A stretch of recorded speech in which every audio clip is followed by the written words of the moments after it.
Yeah, let's see if I can get that.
Group 2, and this time did not come away with a victory.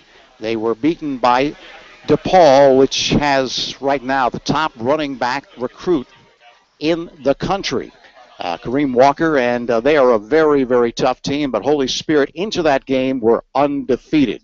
They were hit heavy by graduation, as we said, losing 18 starters, many of whom excelled at their position.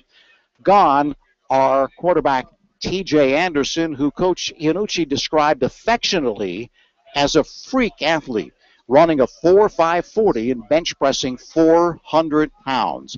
Gone are backs to Lee Gerald, Angelo Dawson, and Andre Dennis. The defense also suffered from graduation with Frank Raffici, Ray Ellis, and Angelo Dawson, who Coach Iannucci described as the best cover corner he's ever had. Also gone. But one thing remains a constant, that's the triple option, and that can be the difference against any team. Few teams really run that offense, and it's very hard to prepare defensively to stop it on just 1 week. Coach expects this year's version to resemble the Service Academy style, as we said, with the loss of so many skilled people, and they may throw the ball more as well with quarterback Andrew Light, not the runner that T.J. Anderson was. This year's offensive line is big as usual, averaging 6'2 and 273, and is very, very strong up front. That really is going to be the strong point of the offense. Defensively, they are young, stout up the middle, but they've struggled against the outside runs as well as in the secondary. Secondary, very, very young, and does not have the athletic ability to make up for mistakes, as was the case last year.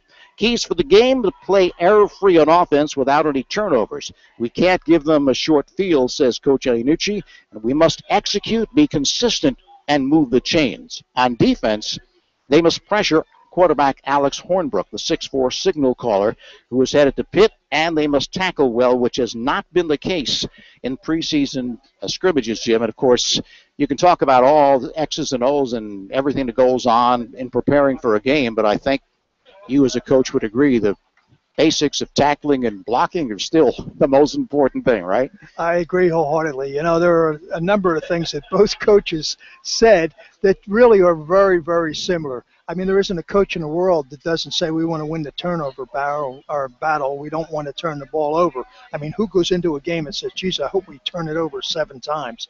That isn't going to happen. So they have to be conservative, Holy Spirit, because they don't have the guns that they had last year. When you have that type of talent, you can make some mistakes and make up for it. As he realizes, they just don't have that type of talent this year to be able to do that. But I said before, they do have a very, very good offensive and defensive line, and that can contend with a lot of teams alone. They'll try to be more conservative, I think, on offense. They'll run the ball quite a bit.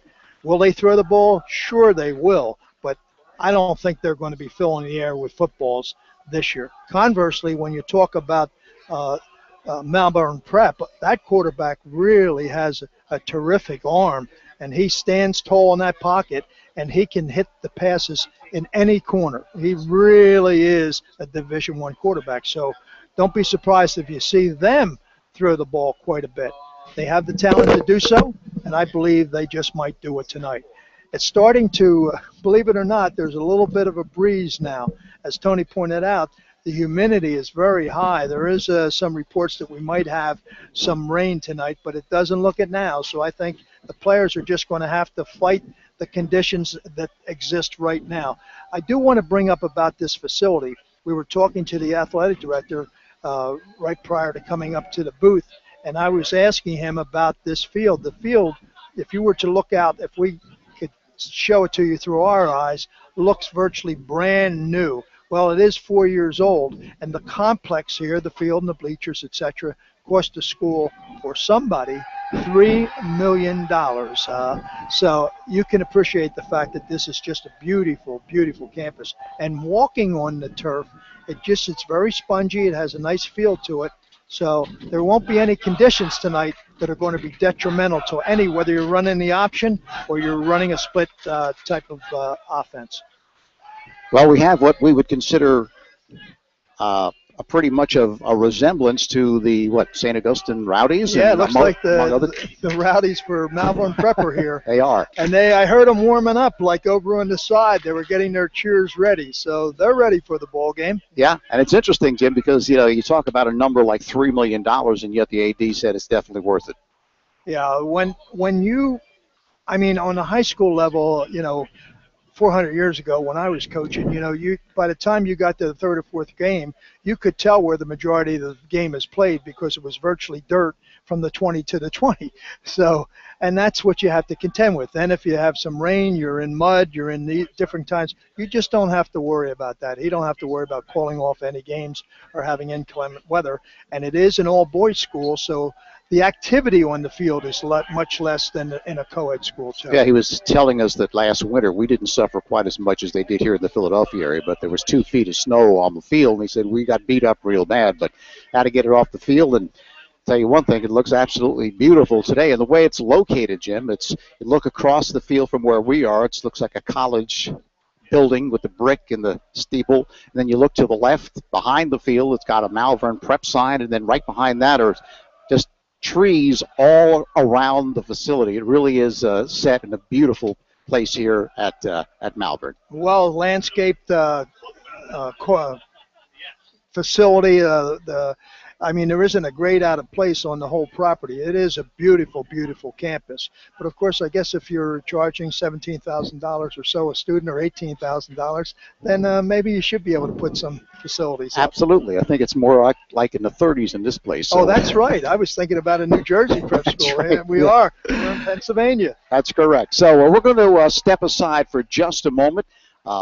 few messages back at the studio, and then we will come back to really preview what we expect to see in this game with Holy Spirit in Pennsylvania taking on Malvern Prep. Back in just a moment.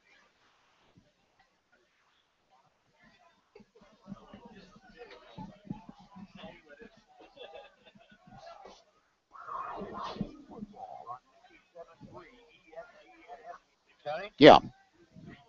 I'm here.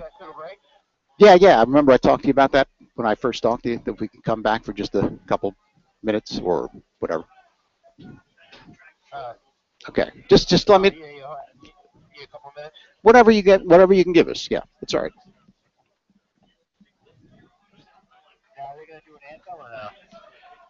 Are we going to do a halftime? Well, is somebody going to be there to? Oh, I'm sorry, national anthem. I guess we probably don't want to do a national anthem, so we can send it back to you when they're about to play. Would that be okay? You can tell me. I mean, if it's too much trouble, we'll keep it here. I know Mike doesn't like doing national anthem, so. So we'll just listen in for the anthem and just send it back. Yeah, that's right. All right, hang on. Okay.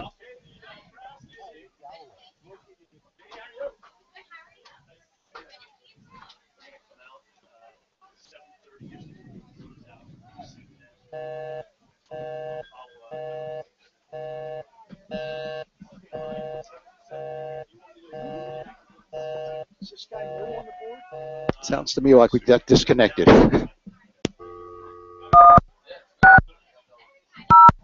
We better keep it.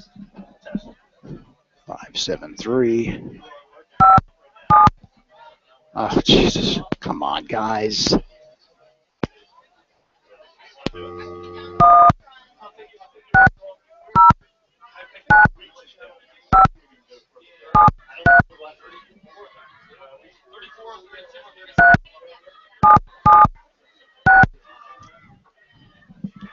Well, we're going to go back to them for halftime anyway. Normally they do take it for halftime. Yeah, we lost you. I don't know what happened. Yeah, you guys ready to come back? Yeah, we're ready.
All right, welcome back to Malvern Prep. Tony Blum and Jim Schaefer, as we are just moments away from the opening kickoff, starting here at 7:30, as opposed to the normal 7 o'clock in South Jersey. And Jim, okay, let's talk a little bit about Malvern Prep.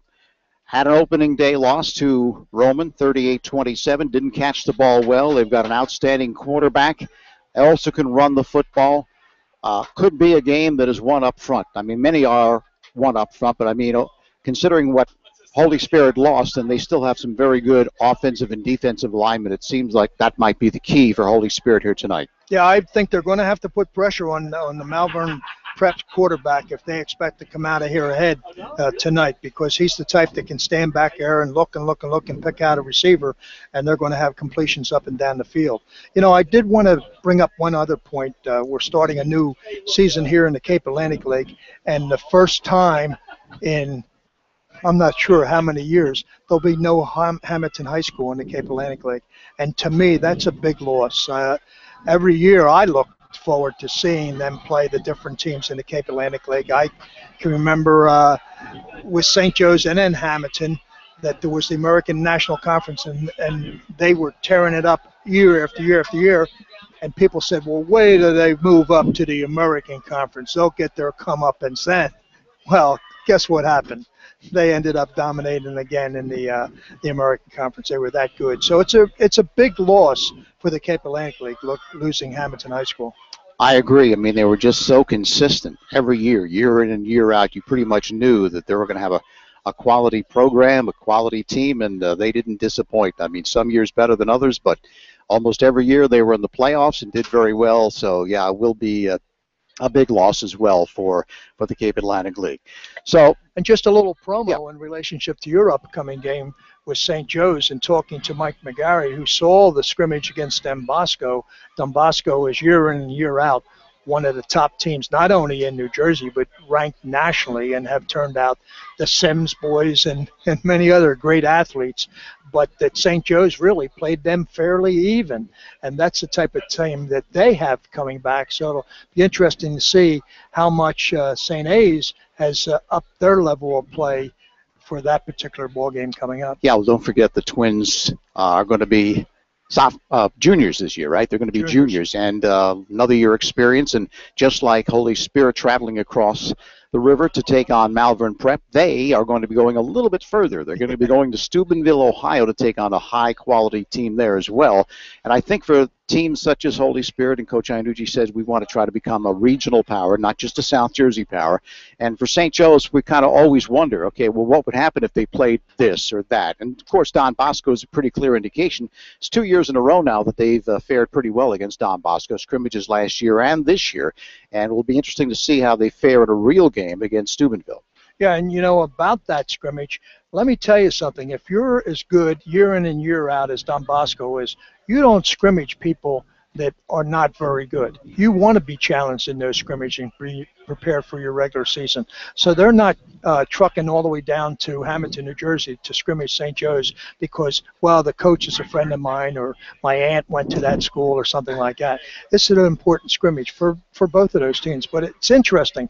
I just wonder, and I haven't talked to a whole athletic directors in relationship to this, wanting to spread our wings, so to speak. I know a whole lot of athletic directors would prefer that we have 9 teams, we play 8, and we have our schedule made up for us. So it'll be interesting to see what happens in relationship to that situation. I know I've heard you mention that quite a few times, and I always turn my nose up saying, hey, come on. We know you want to make your job as easy as it possibly can, and I can certainly understand that.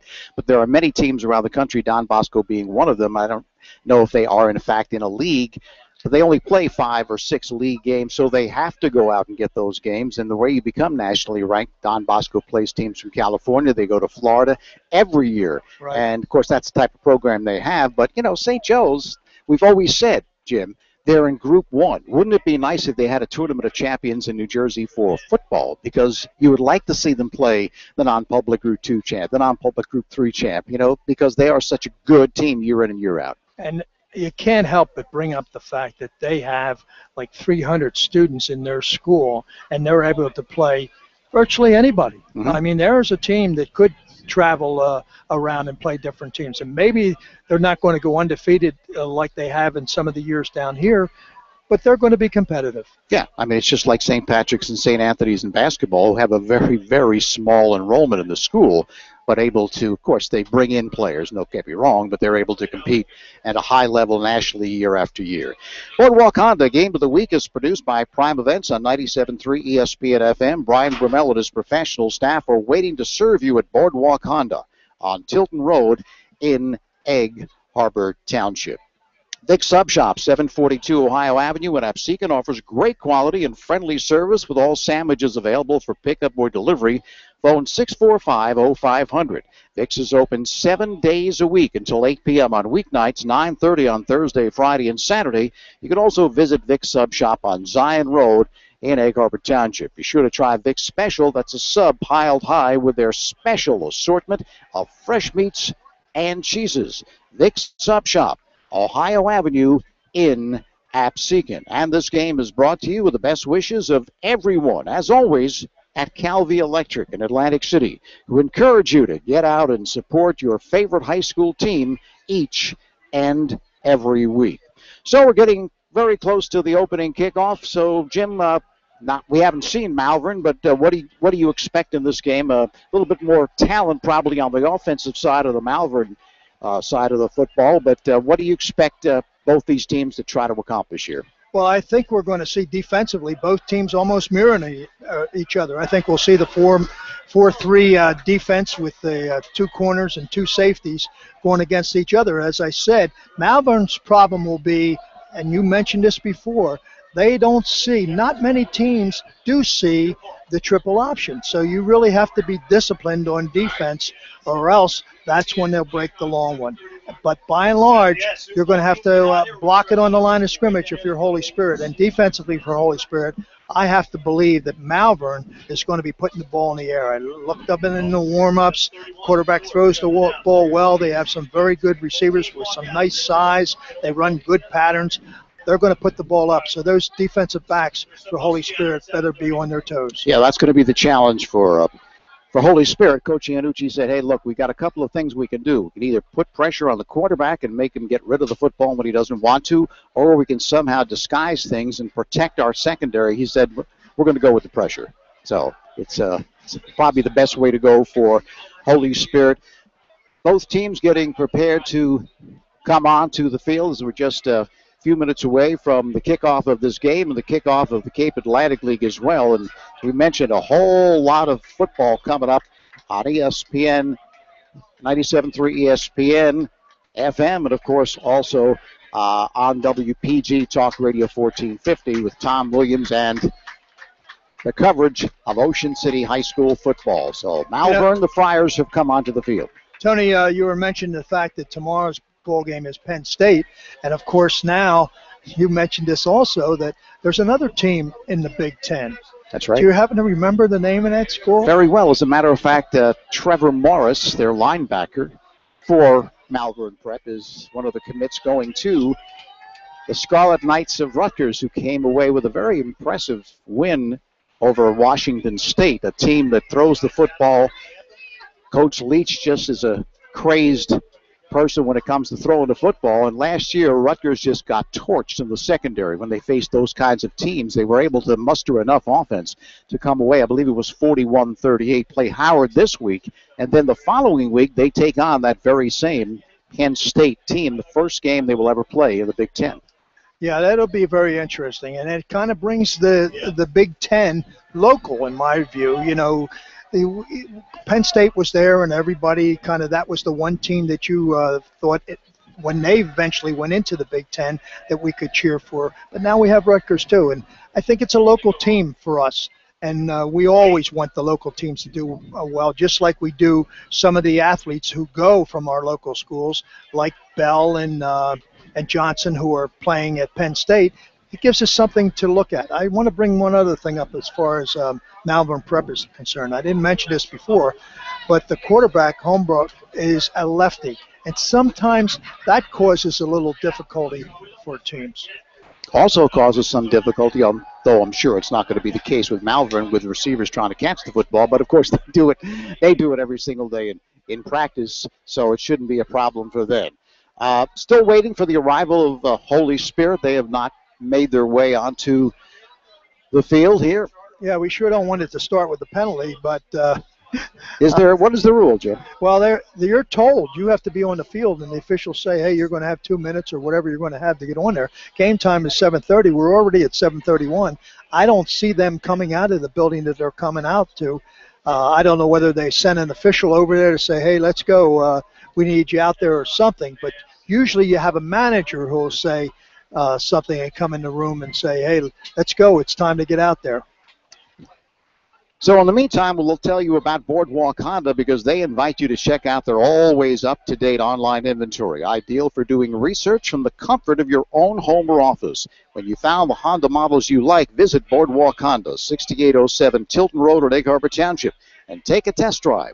The service you'll receive is a cut above, and Brian Brumel's sales staff is professional yet highly approachable. You'll quickly understand why Boardwalk Honda has such an expansive base of loyal customers. Boardwalk Honda. Call toll-free 877-472-5700. 6'4", 9'9". And they did send an official in, and he's bringing the captain out, so at least they'll be able to have the coin flip. And I do see Holy Spirit now coming out on the field.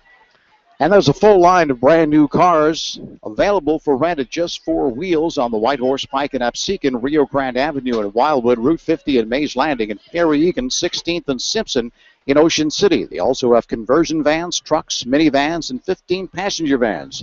Be smart. Rent at just 4 wheels, serving South Jersey for more than 25 years in Absecon, Wildwood, Mays Landing, Ocean City, Berlin, Lakewood, and Brooklyn, New York. They're open from 8:30 a.m. until 7 p.m. daily. That's just 4 wheels. So Holy Spirit now running onto the field. They are dressed in their traveling gold helmets, gold pants, white jerseys with blue trim. Malvern Prep dressed in their home uniforms, navy blue jerseys, white pants, white numerals, and silver helmets. So both teams are onto the field. And we're going to take a pause right now for the national anthem, and we'll be back in just a moment for the opening kickoff. Let's give a warm Malvern Prep welcome to Katie Dombrowski from Marion Mercy Academy to perform the national anthem.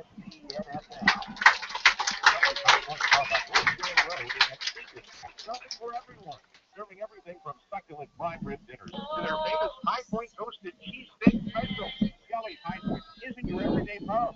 Kelly's High Point pub is open late Monday to Wednesday and open 24 hours Thursday through Sunday. Stop in anytime for a bite. What's so proudly we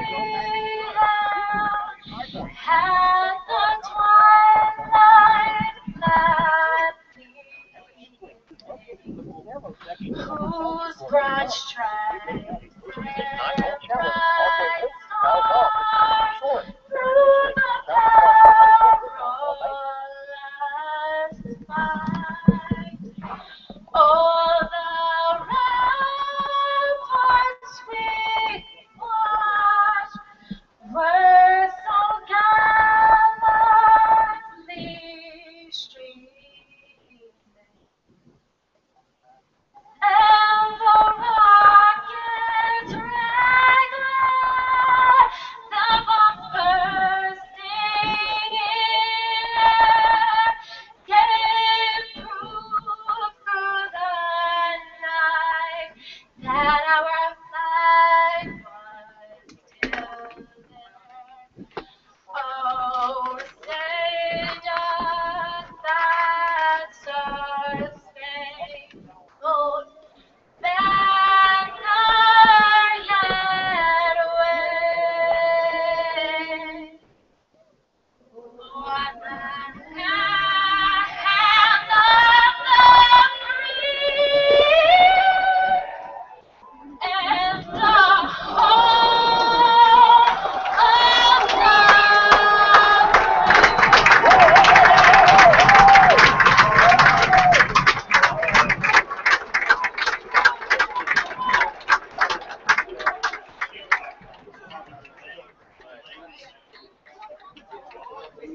Yeah.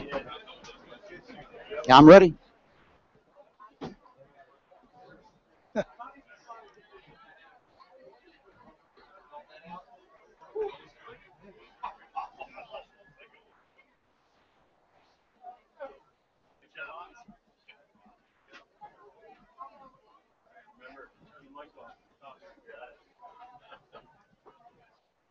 Good evening, ladies and gentlemen. Welcome to Malvern Prep, home of the Malvern Prep Friars. Tonight's contest between your Malvern Prep Friars Okay. and the visiting Holy Spirit Spartans.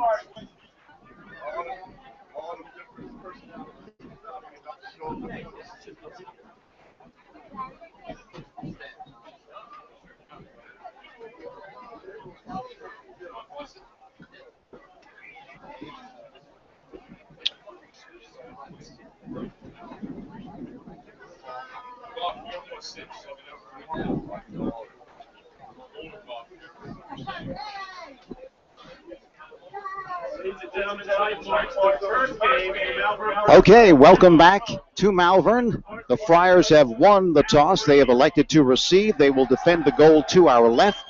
Holy Spirit will be kicking off and defending the goal to our right. Any final thoughts, Jim, as we approach? Well, wind is not going to play a role in this game. The flag's almost directly down. I guess most of us would like to see a little breeze coming into this booth because this booth is very hot. It is. But whenever we step outside, it just feels so good because it is very warm inside the booth. So Holy Spirit is back on the field after their warm-ups, and here comes Malvern.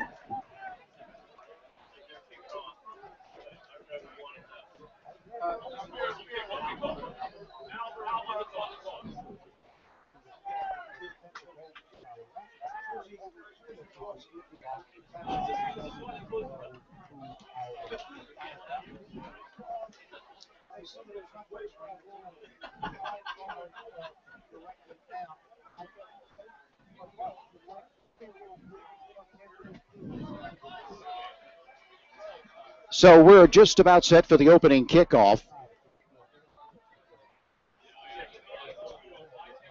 Sean Casey will be kicking it away for Holy Spirit. Back deep as Rashawn Lusain. Here's the kick. It's short, end over end, taken by one of the up people at the 25-yard line. Eludes one tackle, spins away from another, and then he's tripped up at the 28-yard line. And that's where Malvern will open for business. The return. See who got that return. It was Ryan Murray. Ryan Murray, that's correct, for the Friars as they huddle along the sideline and then they break and come out. Quarterback is Alex Hornbrook.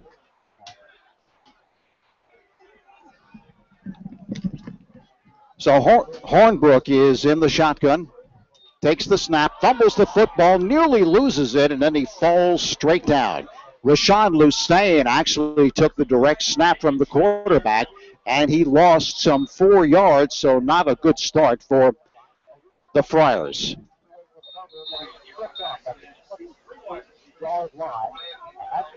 So second down now and 14.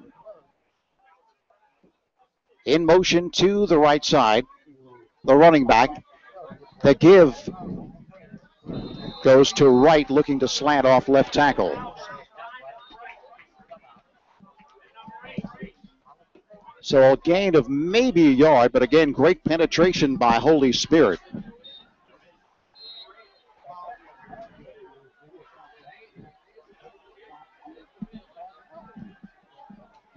So here we are, 3rd and 13. All back to the 26-yard line, fires to the left sideline. It's intercepted by Holy Spirit along the right sideline, picking it off and out of bounds. See who made the pick on that play. Didn't see who made that interception. But Holy Spirit sets themselves up in great field position. It looked like a little miscommunication between the passer and the receiver there.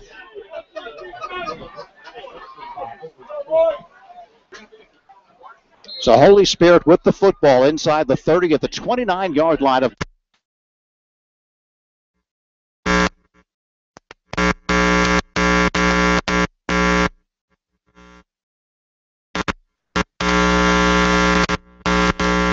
toss line.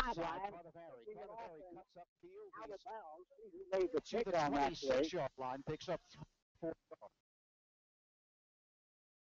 Didn't see who made that interception. But Holy Spirit sets themselves up in great field position. It looked like a little miscommunication 4 yards on first down. The receiver there.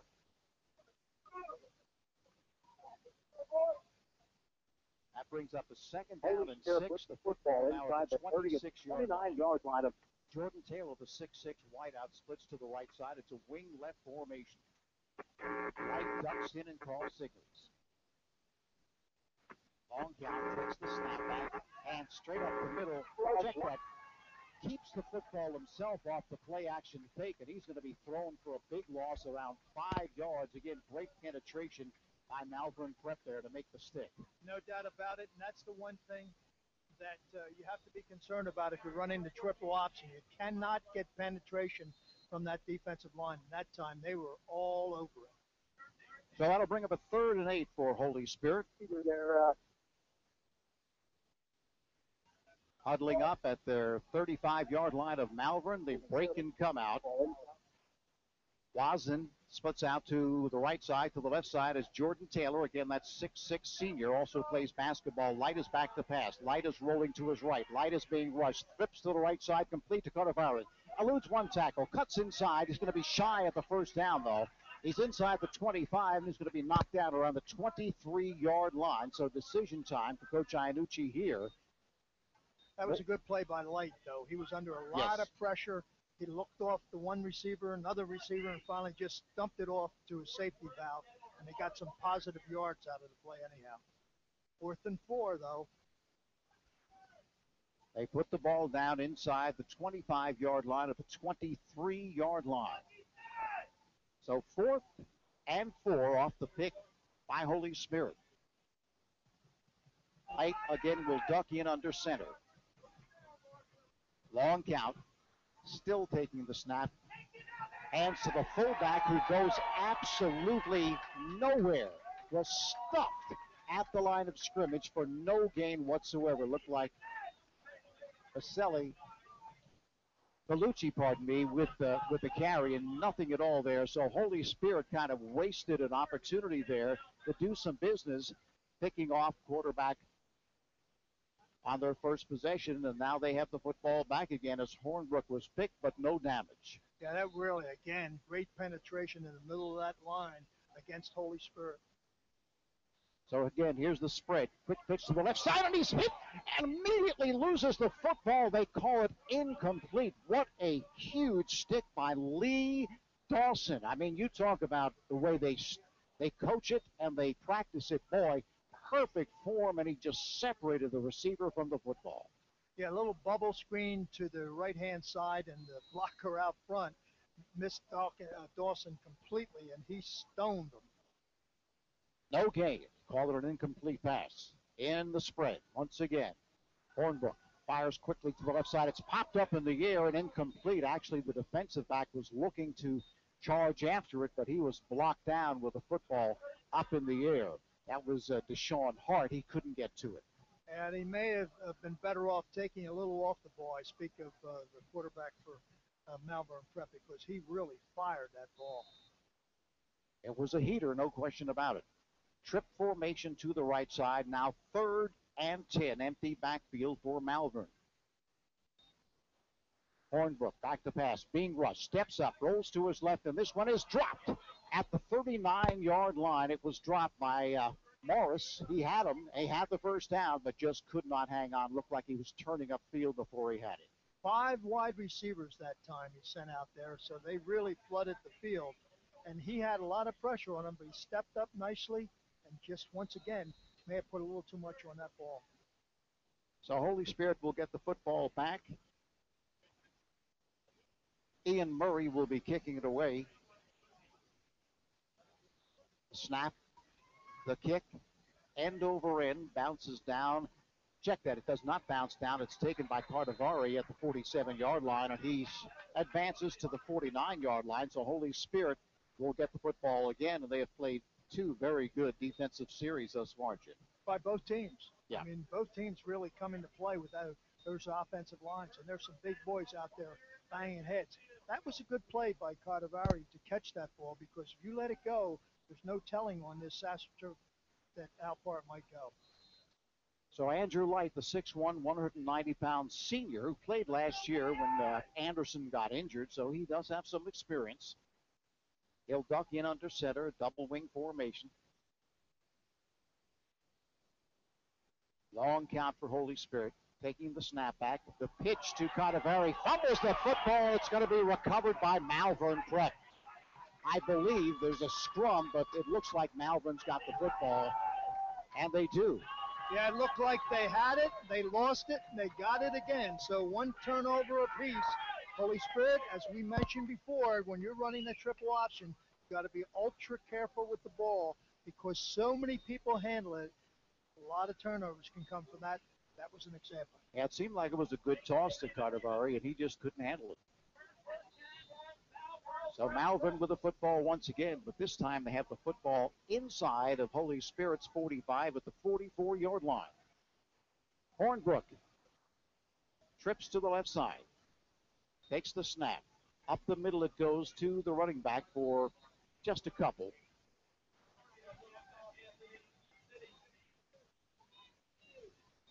The city with a carry. Picks up some 2, maybe 3 yards. Second, we'll call it 7. Ball at the 42 of Holy Spirit. Hornbrook back to pass. Has time. Rolling out to his right now. He's going to take it himself inside the 40-yard line along the right sideline. He's got the first down and run out of bounds at the 31-yard line. Well, he learned something from that last time because this time he had plenty of room the last series of downs. Chose to throw it and got the incompletion. This time he chose to run it, had plenty of room, got out of bounds. First down, we'll call it the 31. Slot formation to the left side. Hornbrook in the spread, takes the snap. Again, giving off to the back. Not much there. Looks like Damon Wright with a carry, but just picked up a yard, if that. Young with the stop for Holy Spirit. And Holy Spirit, you know, they go 270, 290, 285, and 270 up front of the defensive line, so they're big and they're good. To the left side. Slot formation to the left side. Empty backfield. Here's Holmberg. Throws to the left side, and let's see, they're going to call it an incomplete pass. They were looking at it to see if it was a lateral, Jim, but that one was incomplete. No, it wasn't even close to being a lateral, so he was way back in the pocket. And again, a bubble screen to the side of the 3 receivers, but he tried to run a little too quick with the ball. Came up with naught. So now 3rd down and 10 from the 31-yard line for Malvern Prep. The snap, back to pass off play action. The screen coming up to the left side. It's complete with room, and he's knocked down at the 20-yard line. Appears to be just enough to pick up a first down. And as we talked to Coach Brady before this game, he said we use screens to slow down that rush. Very effective there. Yeah, it was a great job. Great job by the quarterback. Again, they had trips to the left. He faked that, stepped back a little bit more, completed it down the sidelines. Call at the 20-yard line now for Malvern. That's the 20-yard line of Holy Spirit. Back to pass again. Quick pitch to the right side, complete to Morris, and he steps out of bounds right at the 20-yard line, or else he had a lot more room to run. Yeah, he sure did. A little surprised. You don't never want to get that close to the sidelines for a pass play because otherwise you're expecting the quarterback to always throw a perfect play, perfect pass. That was a little high. He had a step for it and therefore stepped out of bounds. Pickup of 2 yards nonetheless. We thought Malvern would throw, and they definitely are. Here's Holmberg giving up the middle. Breaks free. Up the middle right to the goal line, and does he get in? He does not get in. He steps out of bounds about the 3-yard line. Big hole opening up the middle, Jim. Just a read play on that. They call it the read. It's almost like the pros are running now, where the quarterback is back deep, and he has one running back with him. He reads what the defensive end does. In this case, he crashed down, went on the outside right, and all the way down to the 1-yard line. 6:04 left opening quarter. We have no score. 2 turnovers already in the game, and at this point, the Friars looking to take advantage. Here's Holmberg, back to pass, fires to the right side at the goal line, and does he get in? Now they're saying no, he's an inch short. Okay. The official put up his hand. It looked like he was signaling second down, so. I tell you, Tony, a little bit of a strange call there down on the 1-yard line on first down, going for that type of pass. There aren't a whole lot of good things that can come to that. They were lucky that they got out of it with a short gain. 2nd and goal Second and inches, taking the snap as Holmbrook gives off to the running back, bounces off one tackle, and he gets in for the touchdown. That's right off left tackle. Bounced off a couple of tacklers and was able to keep his feet and snuck in on the left side of the goal line. He's very elusive, right? He's very quick, got great feet. Actually jumped out of one tackle, another tackle, and finally went into the end zone. All that for about a 6-yard run. So with 6, make that 5:25, pardon me. Dan Gianniscola will attempt the left-footed kicker. Teams lined up and set. Ball placed down and booted, and it is good. So Malvern Prep on the board first off the turnover, and they lead it 7-0 with 5:25 left in the opening quarter. Boardwalk Honda Game of the Week is produced by Prime Events on 97.3 ESPN FM. Connect with Brian Brummel and the sales staff at Boardwalk Honda on Facebook. If you like the way they do business at the Thomas H. Heist Insurance Agency, they're coastal insurance specialists with over 35 years experience. Flood, boat, auto, life, health. They offer it all at the Heist Agency, with convenient offices located at 700 West Avenue in Ocean City, 7809 Atlantic Avenue in Margate, Eggleton Township at Providence Professional Park, and the ShopRite Shopping Center in Marmore, and South Main Road in Vineland. You'll also find them online at heistagency.com. Remember, Thomas H. Heist when you need insurance. So Holy Spirit about to get the football back. Had a golden opportunity off the pick, but were unable to take advantage. But off the turnover that Holy Spirit gave, the fumble by Cordovari, Malvern Prep was able to take advantage, and they now lead it 7-0. Gina Viscoli will be kicking it off, the left-footed kicker. Good kick, driving the safeties way back and over the head. The intended receiver, that's Sawyer. Josh Sawyer at Holy Spirit now will be taking over again. And in case it's the first ball game, so we'll re-emphasize the fact in high school, once the ball goes over that goal line, it's automatically dead. Unable to take advantage, but off the turnover, the Holy Spirit. So Holy Spirit with the football one more time. This time they will start at their own 20-yard line. Take advantage, and they now lead it 7-0. Andrew Light, the quarterback. Will be kicking it off with the left 5-yard kicker. Auto Light. They also go off the high. Good kick, driving Josh Corsi is the running back in motion. He gets the toss, looking to sweep the right side, and he's dragged down from behind for a loss of 4 or 5 yards. Just before he could turn upfield, again, great penetration and the loss.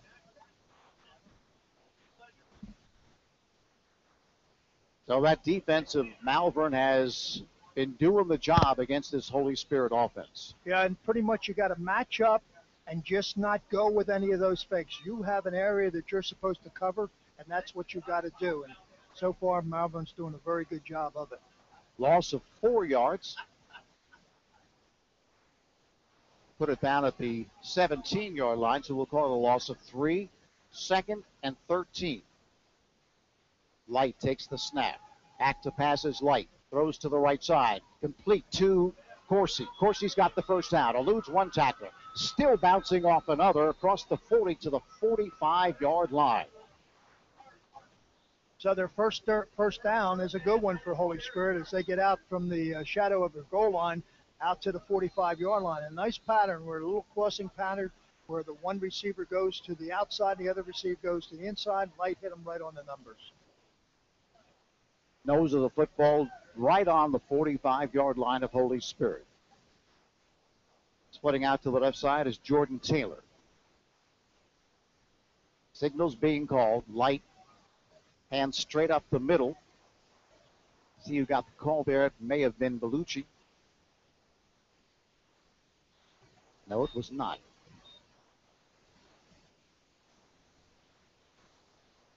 Tarsitano, I believe. You mean the ball carrier? Yeah. I think it was Tarsitano. Tarsitano. But you know, Tom, he was playing the fullback position, and in order to keep linemen, even though you lose sometimes on a play, you got to keep people absent, and that's exactly what happened. They ran that fullback, gained a couple yards, but it kept them aware that that's a part of the arsenal.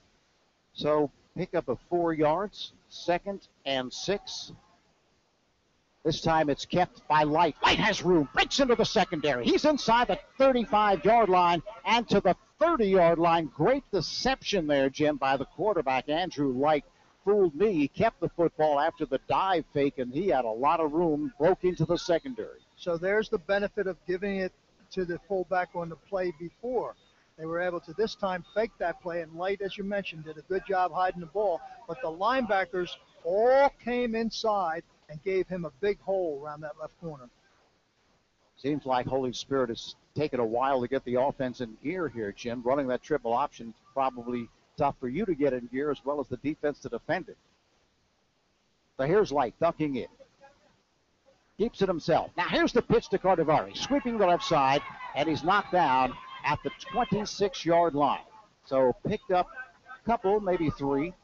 And Light got rid of that football at the very last moment before he was hit. That was Trevor Morris, who was a great offensive player, making a nice play on defense. But again, that time, they all, talk about Malvern Prep's defense, they all stayed in their lanes, took away all of the options.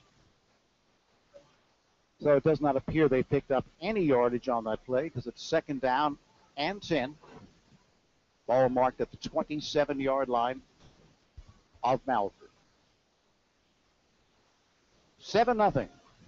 The Friars leading the Spartans. The Holy Spirit on a drive that started at their own 20-yard line. Taking the snap back. Light back to pass. Good protection. Fires to the right side. And this one is caught inside the 10-yard line and run out of bounds. And he gets in the pylon on the right corner for the touchdown. That was Cardavari, I believe. And that makes up for that fumble big time. 27 yards. Light to Cardavari for the touch.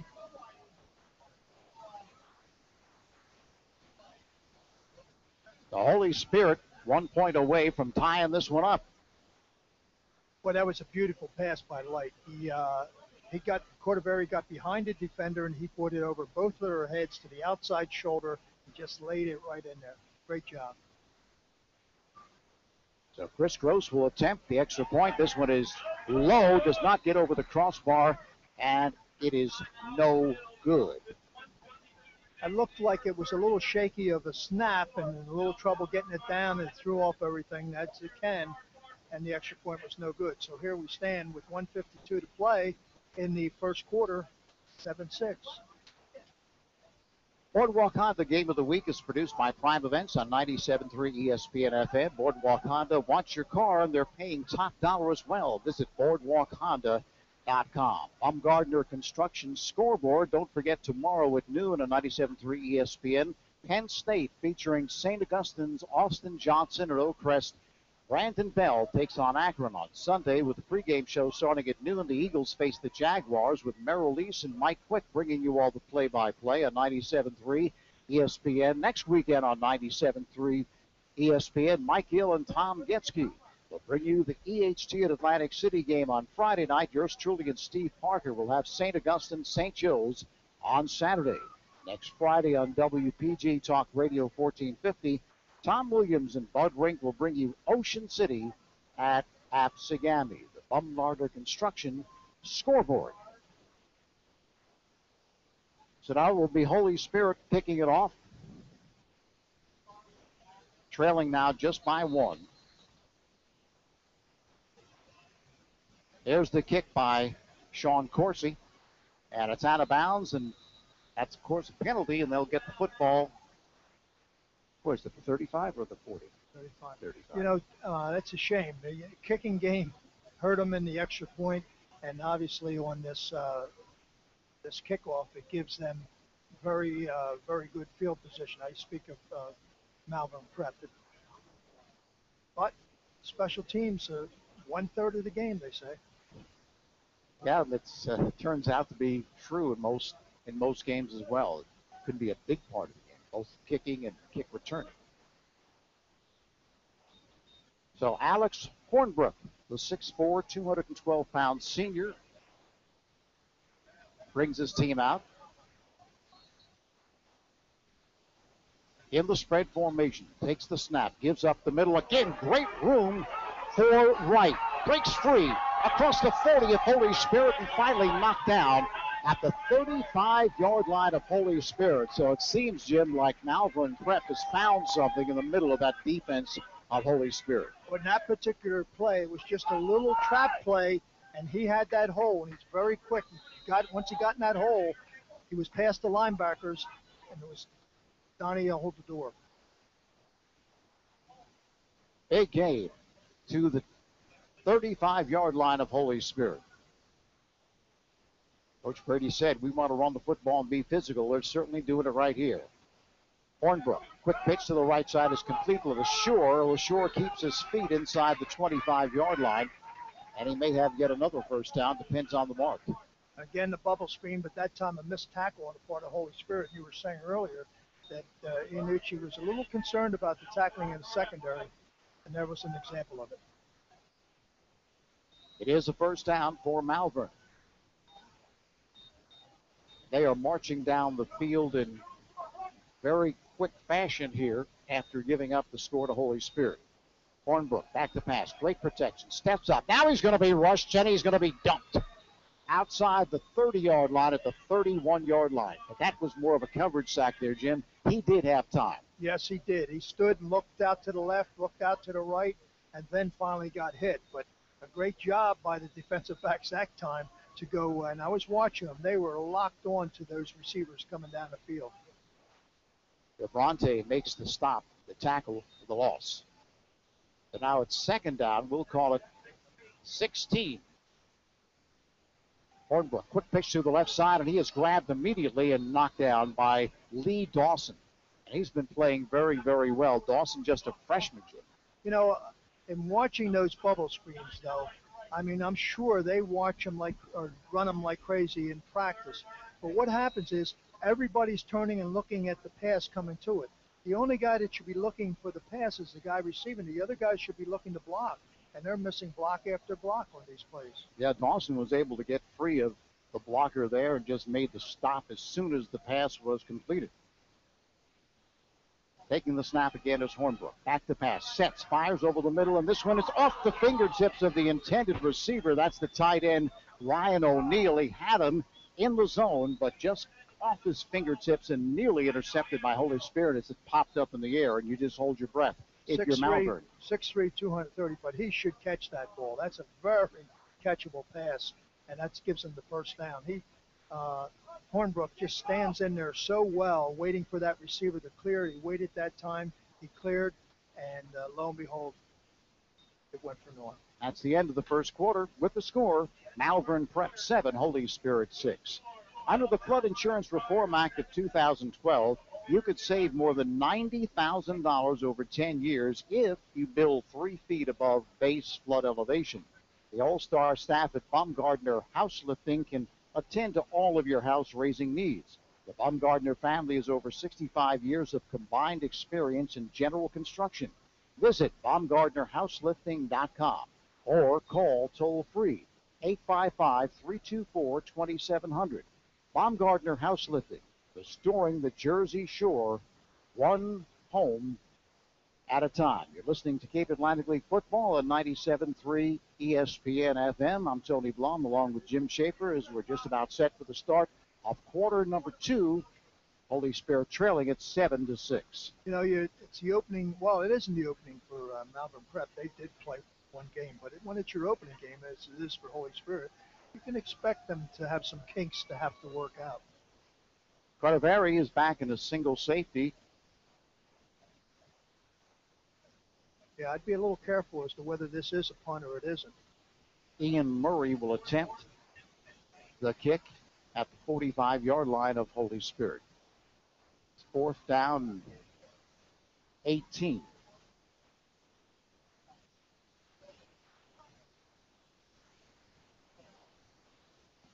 Just waiting for them to put the ball back in play. This game is also being broadcast on Comcast, so unlike us, Jim, they get their TV timeouts. Right. So just about set for the punt by Murray. Murray is 6'4", 190 pounds. And they bring their safety, Cardavari, back up. They're not bringing anybody back. They're sending anybody back. They're going to rush, and they've been very good at blocking punts. Don't know if they're going to do it right here, but let's check it out. Up. Little encroachment. Yeah, but what good does that do them? Which team? Well, yeah. If it's against Malvern, you're right. No, it's against Holy Spirit. You know, in a lot of cases, coaches don't take the penalty in this situation. Right. Exactly. Let's see if that's the case, though. Oh, no, they must have said that the center moved the ball and drew him offsides. Mm-hmm. So you're right, Tony. It is against Malvern. So now Cordavari does move back into a safety position at the 10-yard line. And Murray will be kicking it once again.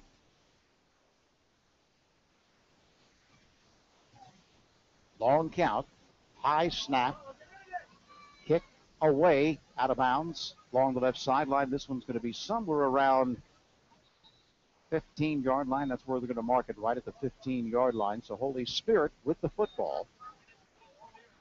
And they will look here to take the lead, trailing at 7-6 with 11:53 left in this first half of play. That was a pretty good punt. He did aim to get it out inside the 20-yard line, and he accomplished what he intended to do. So Holy Spirit, Spartans with their first game of the season, number 2 for the Friars of Malvern Prep. Deshaun Hart splits out to the right side. Left is Jordan Taylor. In motion is Cordavari. Play fake by Light. Keeps the football himself, and he picks up about 5 yards to the 20-yard line. That was a good read by Light, Tony. What happened? He faked it, and he sees that tackle coming down and just kept the ball, went on the outside of the tackle. Nice first down gain. Of course, Light is not the athlete that Anderson was, and came away from that pile. Looked like he may be limping a little bit. I mean, he's okay. He's hanging in there, but might have strained something. Pick up, though, of 5 yards on first down, 5 or 6 yards on first down. That's what you'd like to see. Taylor splits out to the left side. Cordavari in motion. Again, Light keeps it. Again, has lots of room, picks up the first down across the 25 to the 29-yard line. So since they've gone to that Light running the football action, Jim, they've had a lot of success. Yes, a lot of times defensively, you forget about the quarterback. The quarterback usually isn't a person you have to worry about running the ball in an offense. But in this offense that Holy Spirit is running, he is definitely a threat. And they found something over that their left side and Malvern Prep's right side. So Holy Spirit with the first down at their own 29-yard line, nearly the 30. Taylor splits left, Hart to the right side. Light again with the long count. Very long count. Taking the snap back. Off play action, the flip to Cordavari. Looking to sweep the left side. Makes the turn and does not pick up a yard. He was hit right at the line of scrimmage. And the pitch play off the option has not been there. They just are just a little too slow in developing, and Malvern Prep is able to get over there very easily to make the play for no gain. Trevor Morris makes the stop for Malvern. Again, he is the linebacker commit to Rutgers. 6'1", 6'2", 210 or 20 pounder.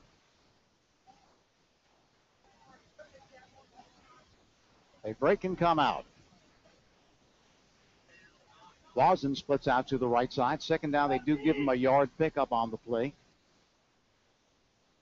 Coursey in motion. Coursey takes the snap. Back the other way. Slants off left tackle and picks up maybe a yard. That was a different looking play there, Jim. They send Coursey in motion to the right side, and he comes back the other way to take the handoff. I've rarely seen that play. Yeah, a little counter play, a little trap play to the back side. They've been having good success on that side, and they figure, well, maybe we'll be able to trap them now. Didn't go so well. Pickup of a couple. It's now 3rd down and 7.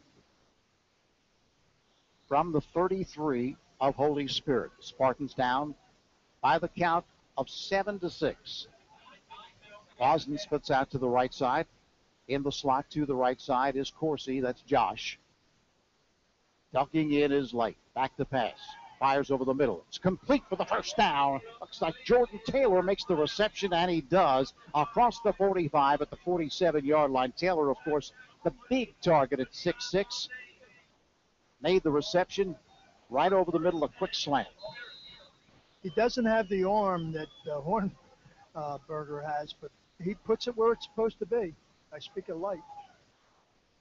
So a big first down completion on a 3rd and 7. Ball now at the 48-yard line of Holy Spirit. Boston again splits out to the right side. Taylor flanks out left.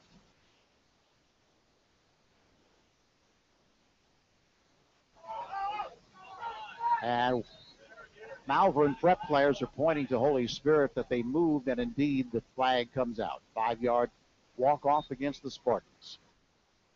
What he should have done was just gotten up and gone in motion, and then they would have been okay. Of course, if he was supposed to carry the ball, that wouldn't work too well. So now 1st and 15 for Holy Spirit. Ball moved back inside the 45 to the 43-yard line. 8:15 left in this first half of play. Wazen splits out to the right side. Tarsitano was the fullback. Double wing formation. And up the middle to Tarsitano. He fumbles the football, and again Malvern appears to have it, and they do. So that's twice now. Holy Spirit has coughed up the football, and Malvern has fallen on it. Yeah, he had a little bit of gain there too. It's a shame. Holy Spirit started to move the ball a little bit on that offensive series behind Light, either running or passing the ball. Now they got to tighten up or put a little pressure on this quarterback. So Malvern Prep with the turnover has the football at their own 48-yard line, leading it 7-6. Hornbrook in the spread. Takes the snap. Gives again up the middle to Wright. Breaks a tackle. Wright has the first down. Along the right sideline. Is across the 40, inside the 40. Knocked out at the 35-yard line. Again, Wright finding room and then cutting to his right to pick up additional yardage for Malvern Prep. He took a shot there at the end, but he's running off and under control. He's not big, about 170 pounds. At 5'8". Hornbrook takes the snap. Hornbrook again gives off up the middle, this time not nearly the success. Fernandez on the run and gained a few, just was an off-tackle play. Wasn't a whole lot of read to that play. It just was a halfback going off the left side of the line. Now a little bit of a hurry up here. Did give him an advance of 4. Ball now marked at the 31-yard line, and now timeout. Holy Spirit. Holy Spirit. So with 7:11 left in this first half of play and Malvern leading at 7-6, the Spartans call timeout. Shore True Value Hardware in Summers Point hopes that you'll continue to shop locally. They offer friendly service and expert advice. At Shore Hardware, they'll do anything to help. They're open Monday through Friday from 8 a.m. to 7 p.m., Saturdays until 6, Sundays from 8 till 4. Help is just around the corner at Shore True Value Hardware. 515 New Road, Summers Point. Phone 609-927-6464. Or visit them online at shorehardware.com. In case you joined us late, the game started very slow. Malvern Prep had an interception. Holy Spirit had a fumble. Then they kind of settled down. Both teams started moving the ball pretty well. Malvern Prep went on top 7-0. Holy Spirit came back and scored a touchdown, but missed the extra point. That's how we stand right now with 7:11 to play in the first half. 7-6 Malvern. Ball at the 31-yard line of Holy Spirit. Back to pass again is Hornbrook. Sets, fires deep down the center of the field for a touchdown. All by his lonesome. It was Diamond Wright, who has been doing it on the ground. This time catches the long touchdown pass. 31 yards. A bullet from Hornbrook and he hauled it in. No one was around him. He just split the seam of that defense, Jim, and he was wide open. You called it perfectly. He just almost went right down the center of the field, but they run that spread offense with receivers all over the place. The defensive backs went to the outside, and he was all alone down the center of that field. Just a matter of whether he was going to catch it. Teams lined up and set. Ball snapped, placed down, and booted by Gianascoli, and it is good. So just that quickly, 7:04 left in this first half of play. Malvern Prep scores on a 31-yard strike from Hornbrook to right, and they now lead it 14-6. McMahon Insurance Agency, the broadcasts of Cape Atlantic Sports are brought to you with the support of McMahon Insurance Agency, voted National Flood Insurance Program Agency of the Year, specializing in home, business, auto, flood, and boat insurance. McMahon Insurance Agency turns protection into peace of mind. If it matters to you, it matters to them. Reach them at 609-399-0060 or online at McMahonAgency.com. McMahon Insurance Agency of Ocean City, Moore, and Mays Landing. The coverage you need, the service you deserve. Right there, Hornbrook got an excellent protection as well, Jim. The Holy Spirit has not put much pressure on of late. No, and they've been a little nervous about the running it right. As it turned out, I stopped in because they tried a little pooch kick over the top of the offensive lineman, and the Holy Spirit man was kind of letting it go, and Malvern was coming down hard, but it went out of bounds, and therefore will be a penalty. And they get the choice. If it's further than the 35-yard line, they can take the ball there. Be interesting to see if there's a marker in addition for personal foul, because he did, I should say, get leveled before he had an opportunity to. Not that he was going to catch it, he was going to let it go, but they did level him.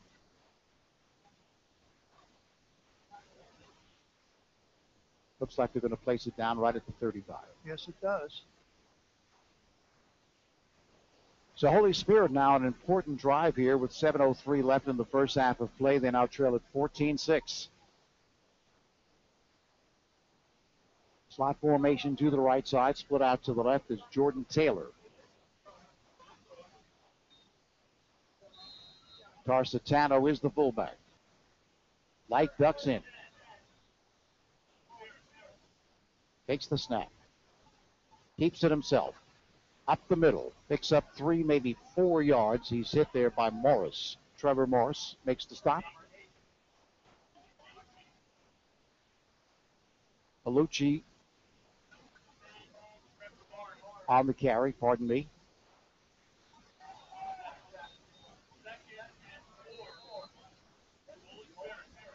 Wazen checks in for Holy Spirit. Pickup of 5 yards, almost 6. Wazen splits out to the right side. Taylor out to the left.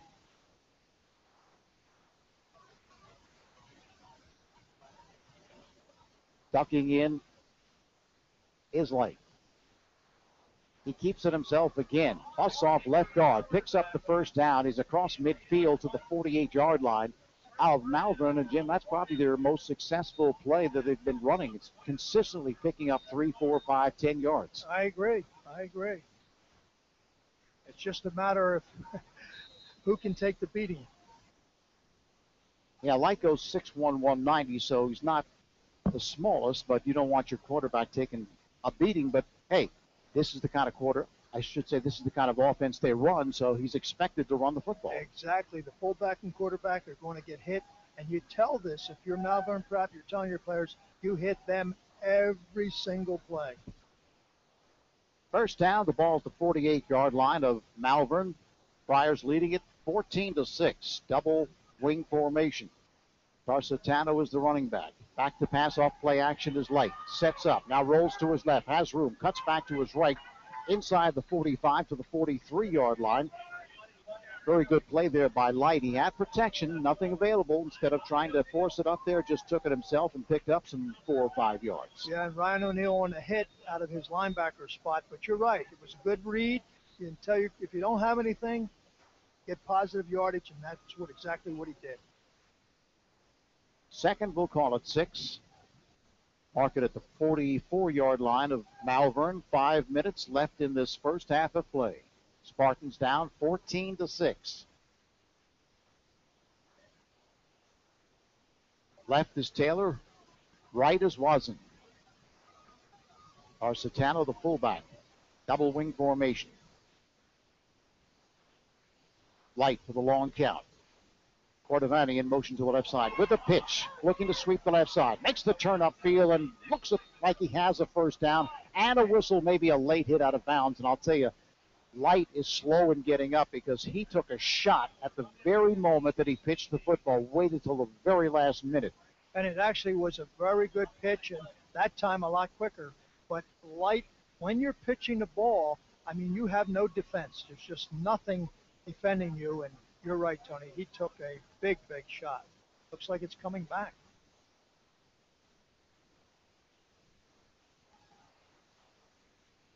Now they call a personal foul against. That's at the end of the play, too. Right. So they're really going to march it downfield on this one. So Holy Spirit, with a great opportunity, they trail 14-6 with 4 minutes and 30 seconds in the half with the ball on, we'll call it the 20.5-yard line. Sounds good to me. Trailing at 14-6. Both Malvern Prep touchdowns, if memory serves, have come off turnovers from Holy Spirit. Splitting out to the right side is Wazin. Jordan Taylor split left. Rest of the team is tight. Double wing formation. Cordovani in motion. Give up the middle. Goes to the fullback, Tarsitano, who picks up. Check that. Bellucci, pardon me, picks up some 3 or 4 yards. We had a little number change there, so that caused a little bit of confusion. So a pickup of 4 yards on first down. I to see that off your running game. Yep, and you want to be patient. You don't want to get excited here. There's still plenty of time to get in that end zone. And you want to get in the end zone. The perfect situation for Holy Spirit would be to get into the end zone when the time runs out for the half. 2nd and 6. Ball at the 17-yard line of Malvern. Hart to the right side. Cordovani in motion to the left side. The give again goes up the middle to Bellucci and picks up maybe a couple. Well, based on that extra point, I don't think a field goal is something that they're going to be thinking about. So if they're not thinking about a field goal, you know you have 2 plays to get this first down, and you call your plays accordingly. Probably will be going for 2 if they do score as well, looking to tie it up. Wazin splits out to the right side. Jordan Taylor to the left. Double wing formation one more time. Bellucci, the fullback, ducking in is Light. In motion is Cordovani. Keeping it is the quarterback Light, this time not nearly the success. To the 11-yard line. Close. Depends on the mark, but I believe he's going to be short here. Yeah, I do too.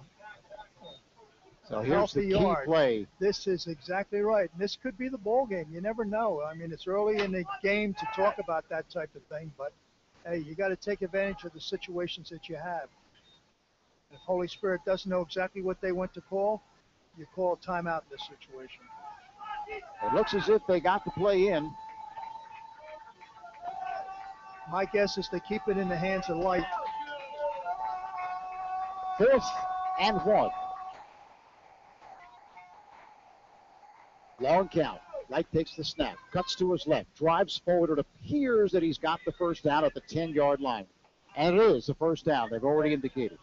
So it wasn't exactly a quarterback sneak, but it was he just took the ball and kind of saw a little hole over left guard, followed it in for the first down. Yeah, he didn't just take the snap, Jim, and straight ahead. He took a step to the left, found the opening, and got that first down.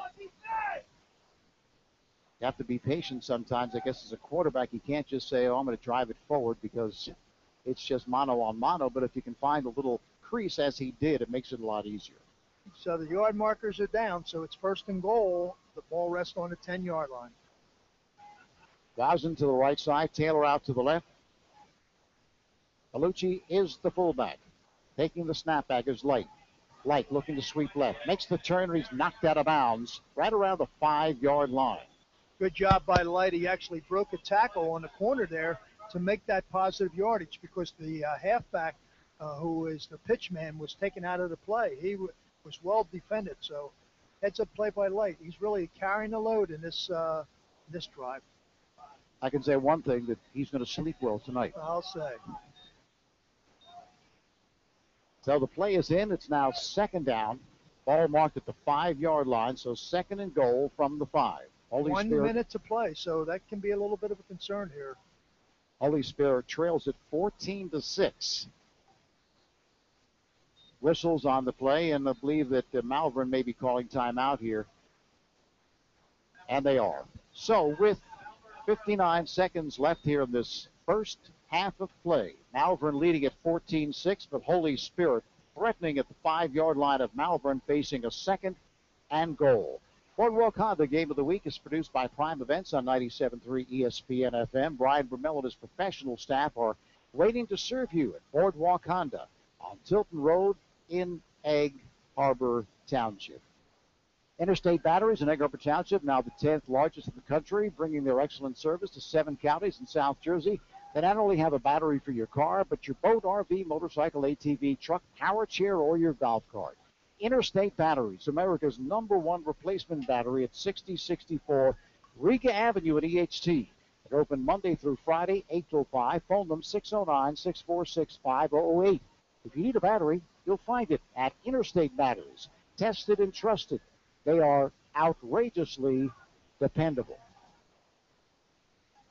So Holy Spirit in a great position to close this first half out on a high note. Second and goal from the 5-yard line.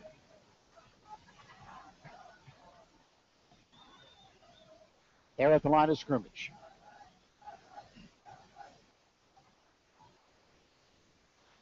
Still waiting around. And I think we have another TV timeout here. I think so. 59 seconds to play in the half. Well played half. You know, we had, as we mentioned, a couple turnovers in there, but it was, in a lot of cases, because just a little inexperience on the part of Holy Spirit and the fact that this is their first game. Second and goal from the 5-yard line. Tight formation for Holy Spirit. Light with the snap. Straight ahead to the goal line. No indication. Yes, he's in for the touchdown.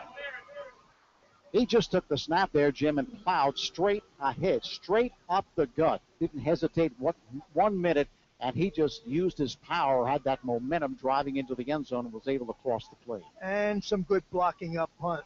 That the center just took his man and pushed him out of there, along with Clayton, who's playing the guard position. So Young and Clayton just took everybody into the end zone, and Light rode their back. But you were mentioning the types of quarterback sneak.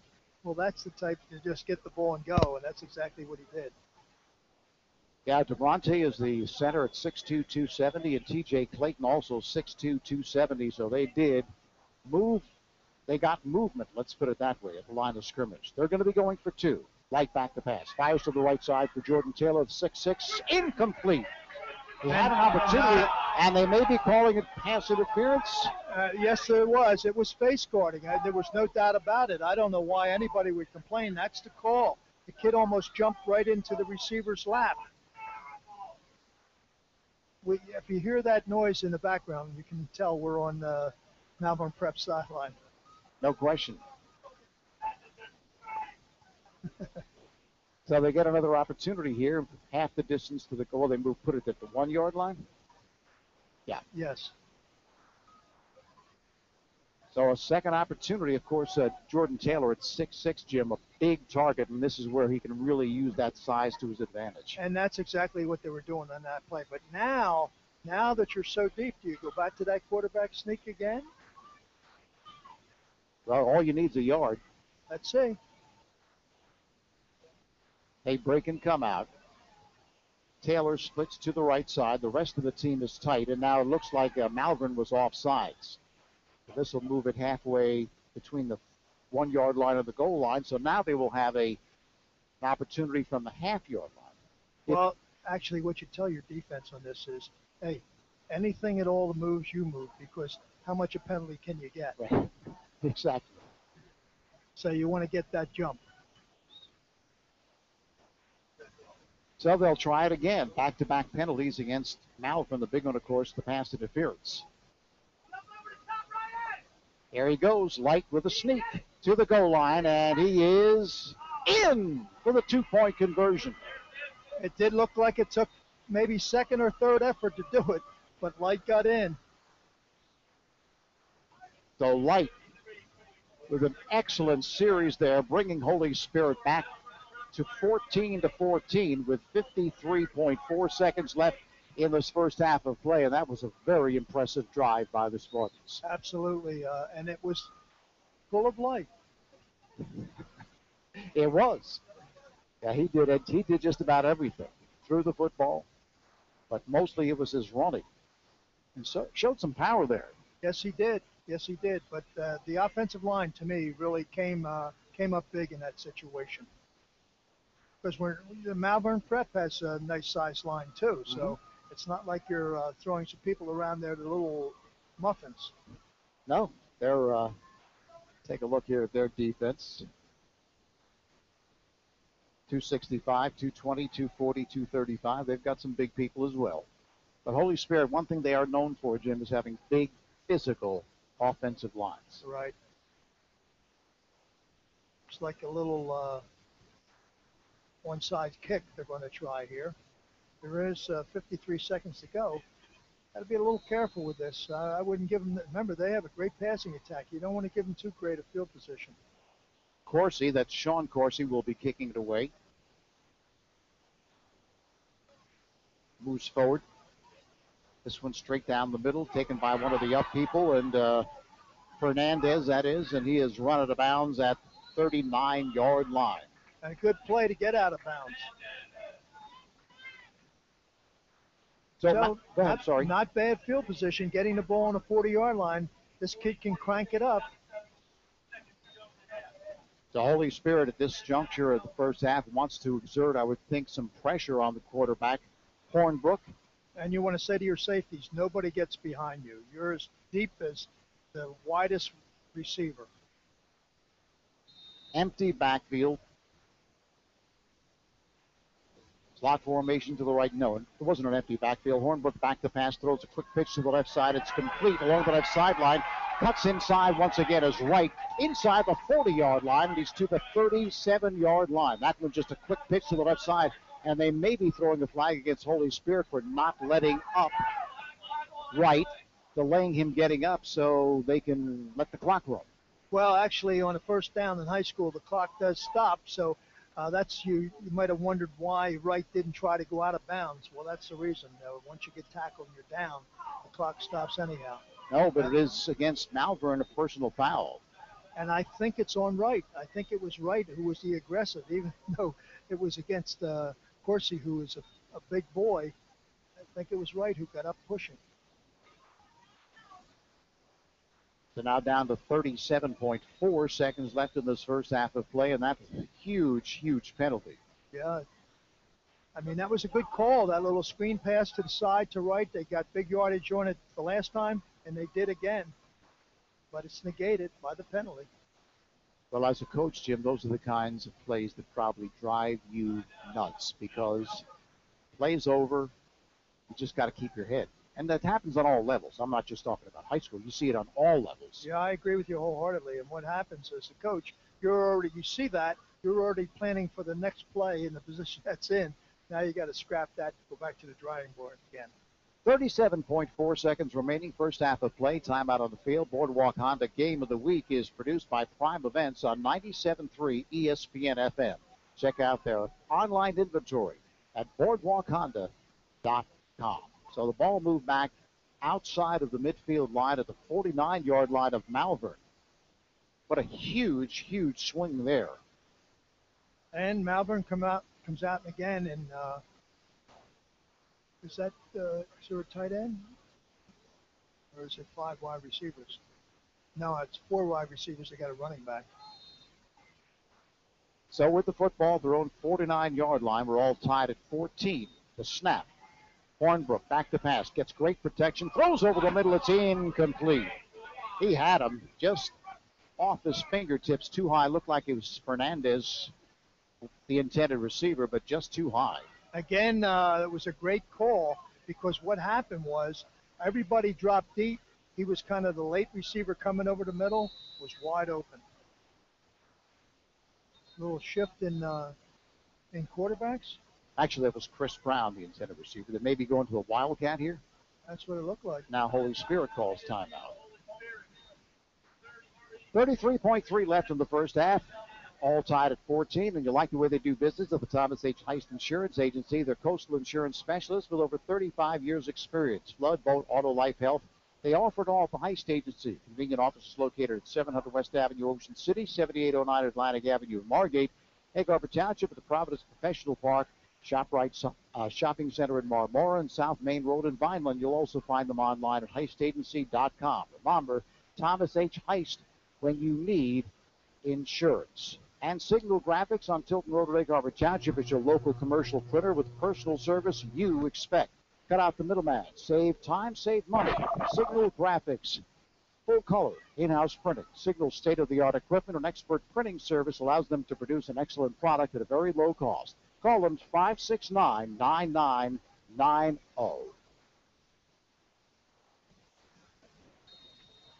So there is no quarterback per se in the football game. LeSure gets the direct snap. He's grabbed by his jersey after he picks up some 5-6 yards inside the 45 of Holy Spirit, knocked out at the 43, and now timeout. Called by Malvern.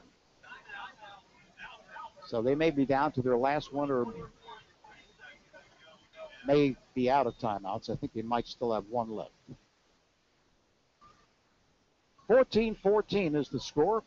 And it's known all over the Delaware Valley. That's Johnson Popcorn on the Ocean City Boardwalk, specializing in their delicious caramel corn.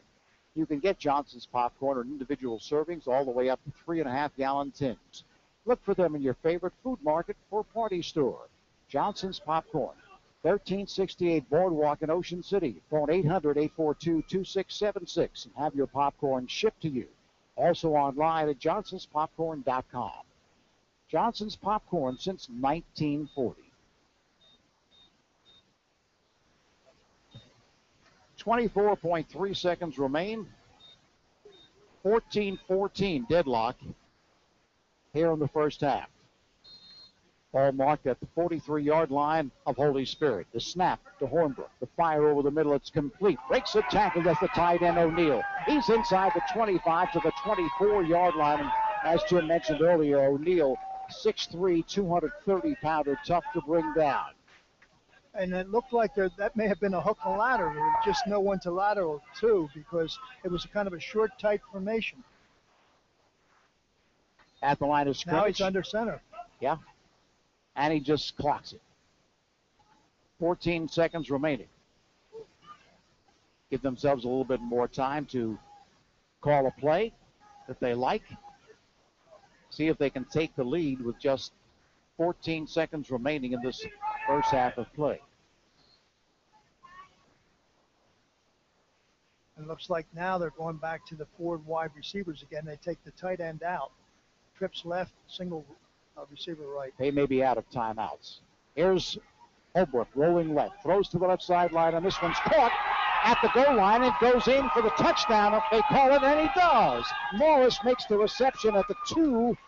Beautiful pass by Hornbrook and found his halfback at the 2, and he stepped in for the touchdown. So you mentioned, Jim, that with that kind of offense that you got to be careful. Yeah.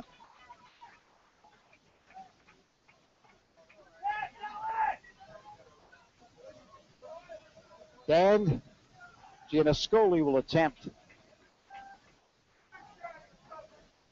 Teams lined up and set. Ball placed down and booted. And it is good. So with just over 7 seconds left in this first half of play, discouraging for Holy Spirit as they don't take the lead, but they tie the score just to have them march down the field the way they did, especially since they got that personal foul that set them back but didn't really bother them. We were a little concerned about the clock when Holy Spirit had the ball deep that it may run out. And then I said, well, the best scenario would be for Holy Spirit that they score as the clock runs out. Well, that 53 seconds that they left on the clock turned around to bite them because this team can score and score quickly. Yeah, the key for Holy Spirit, I think, in that second half is A, shut down the running game that they've been getting from Lyman Wright. But the other thing is they've just got to find a way to put pressure on him. Because he really has had no pressure, Hornbrook, for the entire, I'd say, at least second quarter. They had some heat on him in the first quarter, but not lately. And he did get sacked that Yes. one time, but that was definitely because the defensive backs, Holy Spirit, did such a great job. So, Holy Spirit will receive the kickoff. Gianniscoli to boot it. Cordovari in a single safety. It's short, fumbled by Holy Spirit, and then fallen on by Bellucci at the 25-yard line. So they have exactly 4.3 seconds remaining, enough to take a knee. Well, it depends. Are we using the new rule that Tom has? We're kidding amongst ourselves because it was something we were talking about when we came to the game. But I suspected the Holy Spirit would just take the knee and run this clock out and go in at halftime down 21-14. Having played a pretty good game, I think. No question. Don't forget Holy Spirit. This is their first game. Malvern Prep did have a game against Roman that they lost. And they will be taking a knee as Cordovari is standing at the 5-yard line. Line of scrimmage is the 25, just in case there's any mishap. And they do take the knee. So, one half of football complete as we begin the 2014 season. Holy Spirit down 21-14 to Malvern Prep.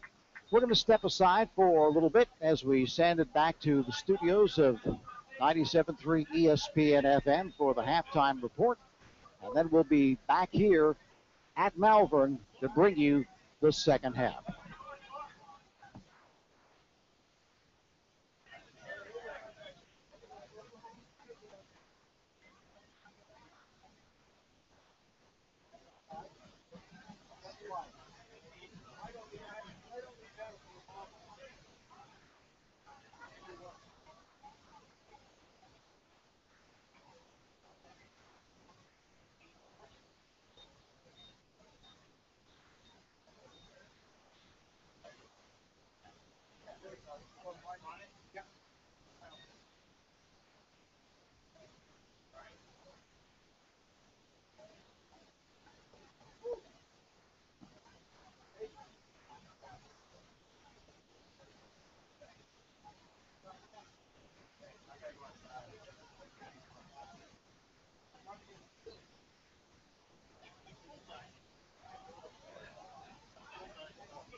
The Philadelphia Eagles play on 97.3 ESPN FM, WENJ Millville, Atlantic City, 97.3 ESPN.com. It's the 97.3 ESPN FM halftime show with scores and highlights from all over South Jersey. It's the halftime show here on 97.3 ESPN that's brought to you by Heritage Links Golf Course, Cape May County's most unique 9-hole challenge offering link-style golf located at 1375 Route 9 in Ocean View. And it's brought to you by Skelly's High Point Pub. Check out Skelly's High Point Pub, North Shore Road, Absecon, just off the White Horse Pike. Thursday to Sunday, they're open 24 hours, so come by anytime. Sample their classic American cuisine or hit the road with their ready-to-go packaged goods. Visit Skelly's High Point Pub online at highpointpub.com. You wonder if Skelly's is going to be celebrating tonight with a Holy Spirit victory as they trail 21-14 at halftime at Malvern tonight. Mike Gill and Dave O'Sullivan from Glory Days Magazine here inside the studios of 97.3 ESPN with the halftime show. Just one game tonight as the Spartans trailing Malvern 21-14. But, Dave, a pretty good showing by this young Spartan team that not a lot of people really know how to put their thumb on right now. Yeah, no doubt. I'm sure they're a little bit disappointed to give up that late score right before halftime. But all in all, I think it's a pretty good job by the Spartans. You know, they're hanging tough. They're getting some good play out of their new quarterback. And, you know, I think they should feel good about themselves going into the second half. Yeah, Nick Cordevari, a 27-yard touchdown catch from Andrew Light, who's taken over at quarterback. We were talking in here about T.J. Anderson, who was the quarterback last year. We saw Andrew Light in the Millville game last year. We had some game experience against a tough opponent, and he throws a nice touchdown pass. So we did see them open up the passing game a little bit, and it was good to see them, use that passing game because they needed it. And obviously, Light, a lot of questions about him. What did you think of him in the first half? Very impressed. You know, he's got some real big shoes still. T.J. Anderson was really a gamer, a great athlete there at quarterback, and also played, on the defensive side of the ball for Spartans last year. And that's really a tall order to fill what he did for them last year. But pretty impressed with what Andrew's been doing, so far in his first half. Dave, obviously, Light then gets another touchdown. He gets a 5-yard run plus a 2-point conversion to make it a 14-14 game at that point, late in the first half. We showed that he does have the running ability, and it looks like Andrew Light's going to be a big part of the offense. But a back-breaking late touchdown with 6 seconds left as Malvern takes that lead. And you see that this defense maybe isn't that Holy Spirit defense from the year before. Well, they did lose, most of their secondary from last year. A lot of good players back there in the back from last year. And, you got to give credit to Malvern Prep. That was a great play call. They had the secondary a little bit confused on that route with the 4 wide receivers and just a little bit of confusion there in the back secondary to the Spartans. But overall, they've been playing pretty good defense against real tough opponents. Let's bring Tom Williams in from PrimeEvents.net. He is live at Malvern Prep with a report on this first game of the year. Tom, and obviously you're there. We're watching the game on video at 97.3 ESPN.com. Wondering what the speed of Malvern Prep and then just is it a noticeable difference between the two teams? Because we're kind of surprised that Holy Spirit's kind of going blow for blow with them. No, I don't think there's a noticeable difference in speed, though. This guy Diamond, Wright, their running back, is elusive and quick. But the Holy Spirit has got some people that can move as well. I kind of like this guy, Lee Dawson. He's a freshman. He's like 5'7" on the corner, and he's played very well. And, of course, you mentioned Light, and we did see a little bit of him last year. For the offense Holy Spirit runs, the key position is quarterback. Got to have a guy that can throw the ball, that handles the ball well, can disguise his hands off, and then can run with it. And he's done all those things effectively in the first half. The impressive thing, that was a great drive that Malvern Prep made at the end of the half, but the Holy Spirit has bounced back each time, and I think that they'll get, no matter what happens in the second half, I think Holy Spirit can get a lot out of this because they're certainly competing. There's 3 turnovers early in the game, back and forth, but I think it's going to be an interesting second half. These two teams are a little more equal than you thought, and you don't see quite. I think he's made some good throws the last few times. Alex Hornibrook, the 6'4", 212-pound quarterback that's gone to Pittsburgh, but he got off to a slow start. They were throwing a lot of flat passes and even ran the Wildcat a few times, but he seems to be settling in, and that might mean trouble. But the Holy Spirit has competed stride for stride here. Obviously, Holy Spirit has had some big offensive lines in the past, but they've also had some big-name star players, some running backs that everybody around the area had known. When you watch them so far, what is kind of the identity of this offense? Is there going to be a guy, or is it going to be the offensive line? What do you think 4 or 5 weeks from now when we talk about Holy Spirit's offense? Who or what are we talking about? Well, I don't know if it's going to be this way for the rest of the season or if it's just this way tonight because of what Malvern's taken away. But Andrew Light has been the big offense. He made a couple nice passes. run the ball very effectively. He has been a key. And, of course, they've got Jordan Taylor, who's always a threat at 6'6". In one situation, I think he was about 10 inches taller than the guy that was guarding him, but the play didn't call for it to go to him. Jordan Taylor is a big-time athlete, and he's going to go somewhere significant, whether it's for football or basketball. I think Andrew Light, what we've seen so far tonight, he's the center of the offense, not just because of the type of offense they're playing, but because of the way he's executing it. But again, when they get against other teams that are playing them differently, we may see some of these new running backs make a bigger impression.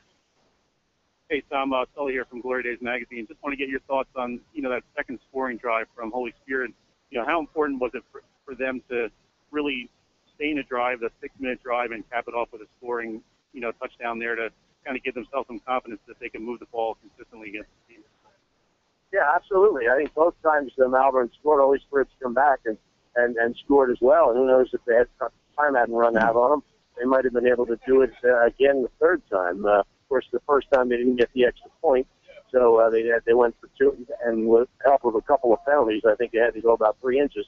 They got the 2-point conversion and tied it up. But a great drive by Malvern, using the clock very effectively in the final minute of the first half to take the lead. But yeah, I think both of those drives that Holy Spirit made for touchdowns were very important because they came right back against the team. I mean, I don't know what's in the heads of these Holy Spirit kids, but they've heard about Malvern Prep, and people in our area always look up and away to the Philadelphia area teams. We don't get to see them much and read about them in the newspapers and see them on the TV news. But I think that coming back and even score both times was a big factor in Holy Spirit mentally staying in this game, and I think they're going to stay in it for a good part of the second half.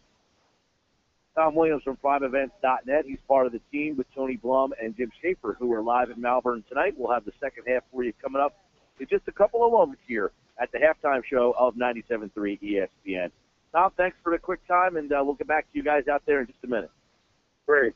All right, Tom Williams, everybody from PrimeEvents.net. Mike Gill along with Dave O'Sullivan from Glory Days Magazine. Visit acglorydays.com for all on the Atlantic County and football, hockey, field hockey, lacrosse, soccer, you name it.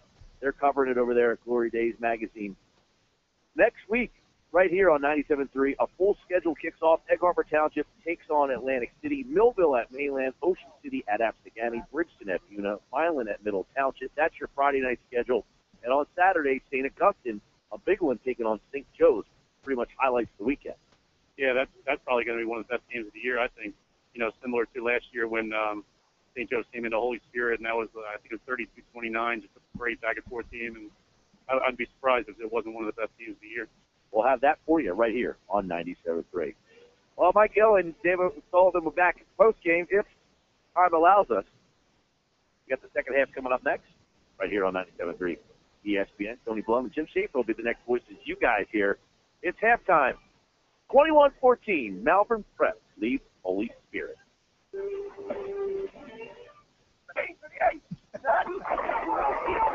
WPG Talk Radio 1450 is your new home for Ocean City High School football this fall. Friday nights, our coverage starts at 6 with the best high school football pregame show in South Jersey. Then at 7, catch every play, every tackle, and every touchdown by the Ocean City High School Red Raiders. Your home for Ocean City High School football is WPG Talk Radio 1450 and WPG1450.com.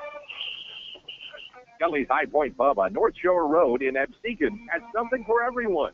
Serving everything from succulent prime rib dinners to their famous High Point toasted cheesesteak special. Kelly's High Point isn't your everyday pub.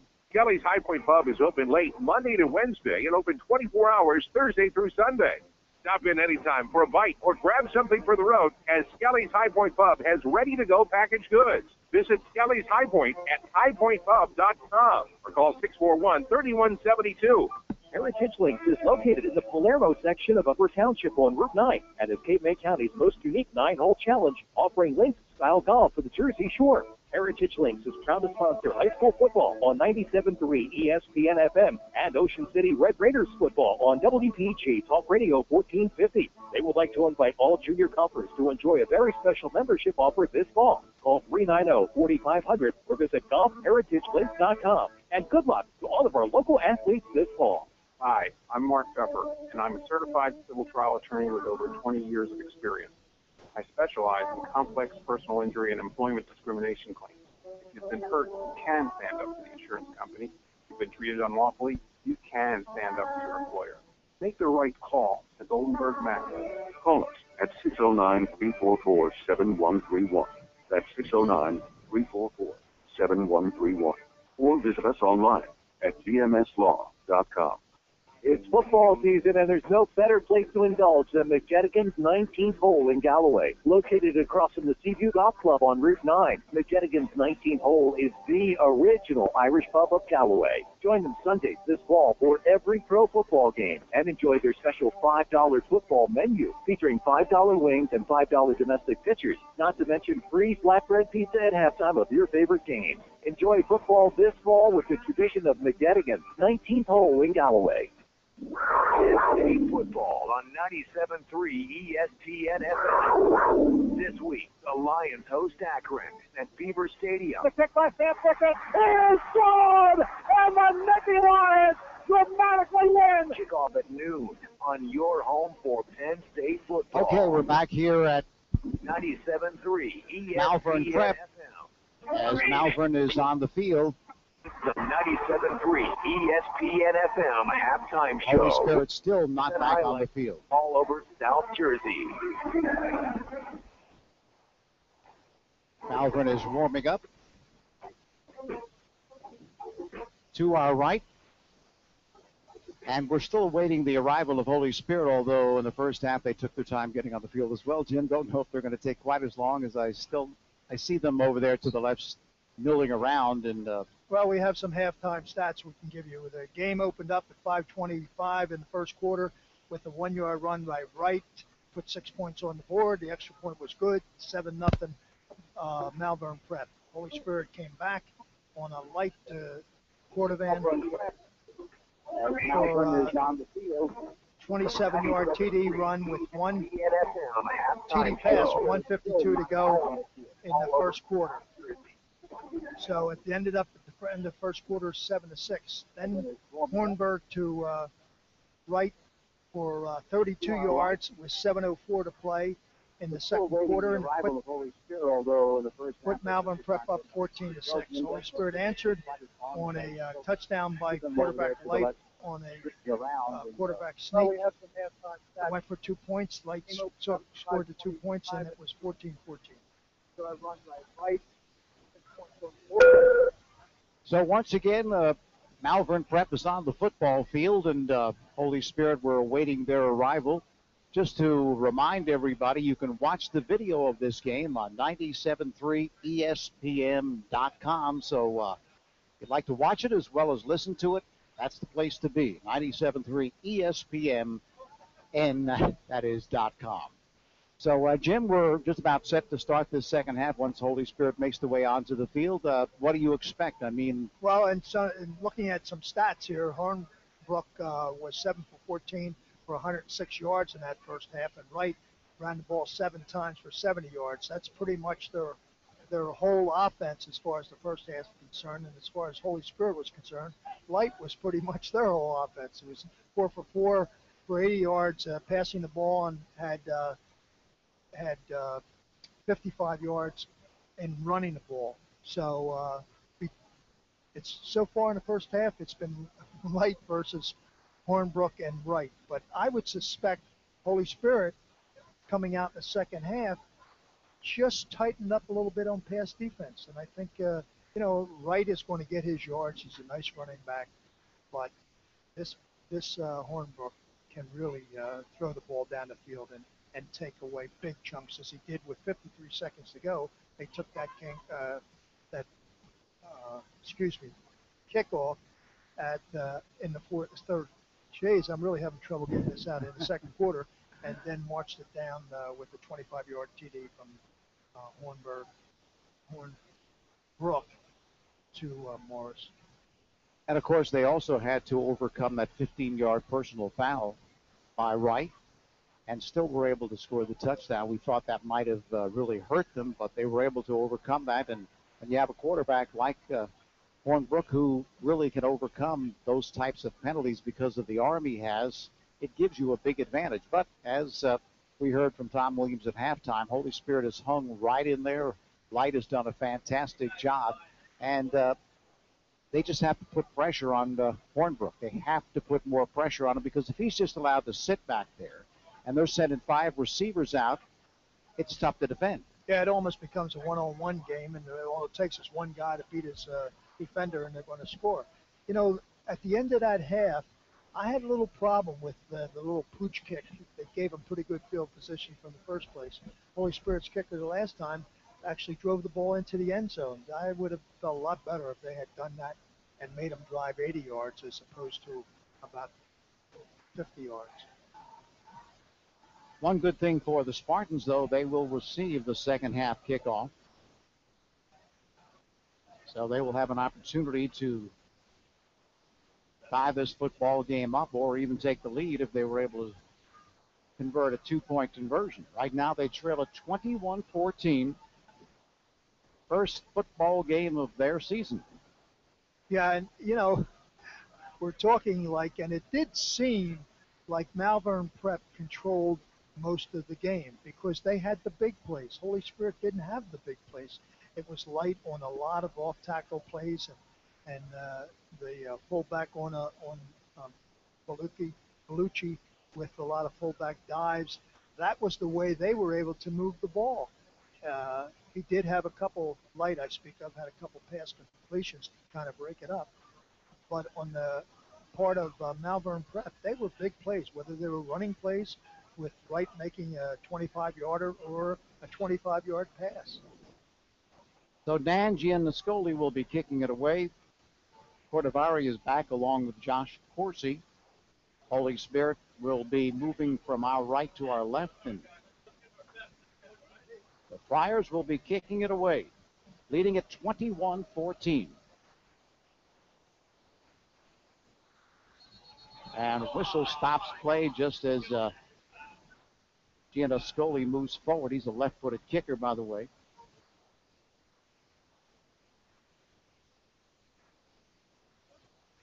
Don't know if the whistle had sounded to give him the go-ahead to kick. Yeah, I think it was the TV again, and they had to wait.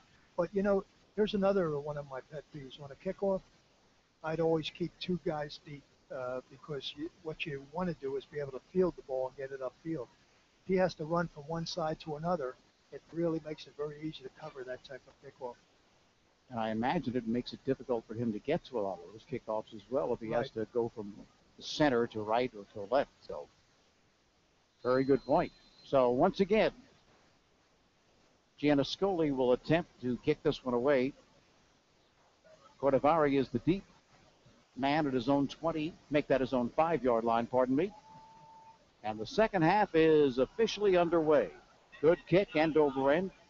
Cordovari takes it at the 5-yard line. Starts out to the 10, up the middle. Breaks free, breaks out in the clear, and breaks free across the 30 to the 35-yard line, and he had one man to beat. Just couldn't get away from LeSure with a sure tackle at his shoe tops. You're right. LeSure with the short tackle was an excellent call. And it was a nice return. And, you know, you want the touchdown, but, boy, when you're a coach and you get the ball out on the 35-yard line, you feel like you're in pretty good shape. Light is the quarterback. Has done a great job. Boston splits out to the left side, and the slot to the left side now is Jordan Taylor. Double wing formation. Light ducking in. Long count. Takes the snap. Off right guard. Looks like Bellucci may have gotten the call. You know, that's a pretty good strategy, the count. It almost, I think, in a sense, puts Malvern Prep on their heels, waiting for that snap. So I think that was a pretty good ploy by Holy Spirit so far in this game. Picked up 2 yards. Floating out to the left side is Deshaun Hart. In the slot to the left side is Jordan Taylor. Again, the double wing formation. Again, the long count. Cartaveri in motion to the left side. They give up the middle. Again is to Bellucci. And did they fumble the football? Yes. Again, they have. That's the second time Bellucci, I believe, has given it up. No, I don't think that was Bellucci, though. I think the quarterback was getting the ball out and didn't quite have control, and you could just read it on his face. It was one of those, whoops, where's the ball? The Holy Spirit with the football to start the second half, but just that quickly they give excellent field position off the turnover to Malvern Prep, and Coach Aaron Brady was saying, we want to get turnovers. And Coach Iannucci was saying, we can't afford to turn the ball over, and here they have done it 3 times. Trip formation to the right side. Taking the snap back is the quarterback, Hornbrook, hands off left tackle. Carry by Anthony the City, and he picks up, see where they're going to mark it, picks up some 5 yards. There is a penalty, but I haven't seen any indication of what the penalty is. Also an injured player, I believe. Oh, well, maybe that's what, yeah, it is. It's a Holy Spirit player. I can't see the number. So 10:56 remaining in this first half. I checked that third quarter of play, 21-14, Malvern on top. And on top of everything else, it's not a Holy Spirit player down. It's a Malvern Prep player, but there's a Holy Spirit penalty of unsportsmanlike conduct and 15-yard penalty, so that's going to march them, Malvern Prep, deep into Holy Spirit territory. Mark it at the 19-yard line. While they attend to the injured Malvern player, I want to tell you about Skelly's High Point Pub. They're open 24 hours a day on Thursday, Friday, and Saturday till 3 a.m. the rest of the week. Skelly's is at Shore Road in the White Horse Pike in Absecon. The best in food and drink available to you every day, and they deliver. The High Point has dinners from 4 to 10 p.m. every day, daily luncheon specials, and all of your favorites, from pizza and wings to cheesesteaks and surf and turf. 7 TVs at Skelly's as well, all hooked up to satellites for the best sports coverage. Skelly's High Point Pub, 5 North Shore Road in Absecon. Phone the High Point at 641-3172 for takeout or delivery. And the Boardwalk Honda Game of the Week is produced by Prime Events on 97.3 ESPN FM. Connect with Brian Vermel and the sales staff at Boardwalk Honda on Facebook.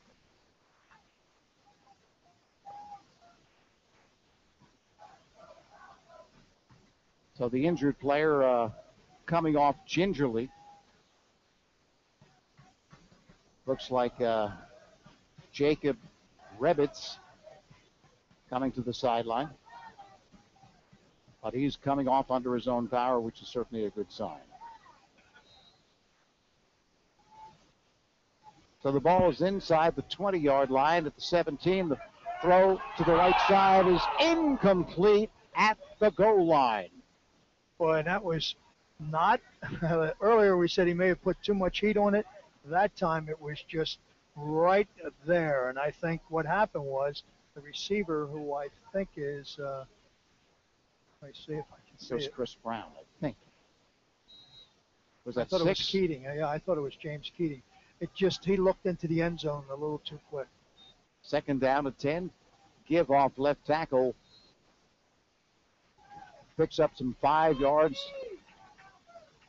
Once again, the carry by the CD for Malvern. That'll bring up 3rd and 5.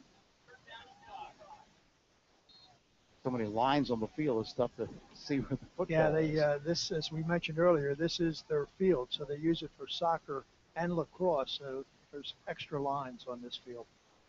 Here's about the 12-yard line. 3rd and 5 of Holy Spirit. Rolling right, looking to throw. Under pressure, throws to the right side. It's complete.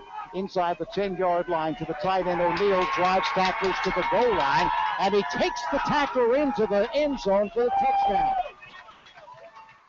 Ryan O'Neal at 6'3" and 220 is a load, tough to bring down, and they didn't bring him down until he had scored the touchdown. So Hornbrook to McNeil, 14 yards with 10:02 to play here in the third quarter. So Holy Spirit didn't answer, turned the ball over. Malvern Prep took advantage of it. Gianniscoli will attempt. Ball snap, plays down, booted, and it hits the upright. It is no good. So Malvern up now 27-14. Early in this third quarter, 10:02 left in the third quarter. This game brought to you with the best wishes of everyone at Calvi Electric in Atlantic City, who encourage you to get out and support your favorite high school team each and every week. Also, Vic's Sub Shop at 742 Ohio Avenue in Absecon. Phone 645-0500. Vic's is open 7 days a week until 8 p.m. on weeknights, 9:30 on Thursday, Friday, and Saturday. Vic's Sub Shop, Ohio Avenue in Absecon. And the Boardwalk Honda Game of the Week is produced by Prime Events on 97.3 ESPN FM. Boardwalk Honda wants your car, and they're paying top dollar. Visit boardwalkhonda.com. So Holy Spirit now with, 3 turnovers, Jim? Yeah.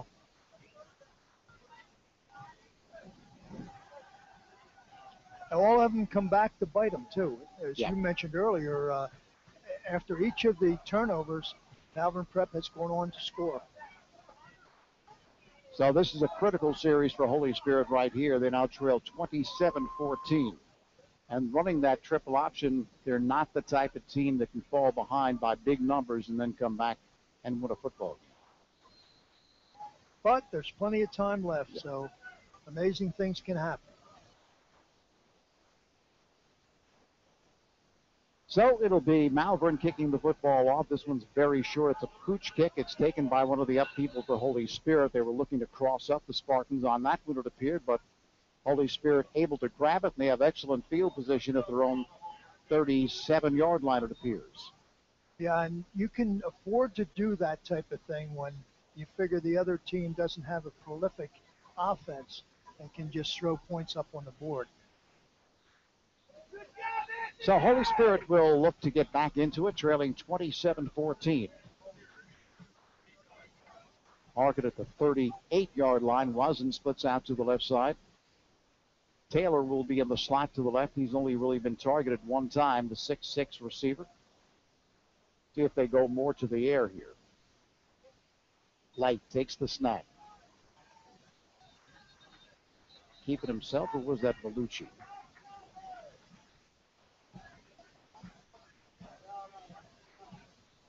Might have been Bellucci on the carry. Picked up maybe a yard to the 39-yard line. 2nd and 9 for Holy Spirit.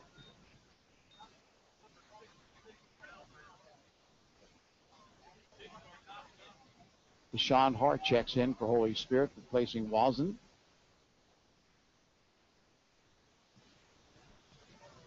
They break and come out. Hart splits out to the left side. Double wing formation. Again, the long count by Light. Takes the snap. Keeps it himself, it appears. Across the 40 to the 41-yard line. Picks up some 2 yards. That'll bring up 3rd. We'll call it long 6. And for most offenses, it's a passing situation. And Light has thrown the ball when he has the opportunity and a little time. He's made some good decisions too.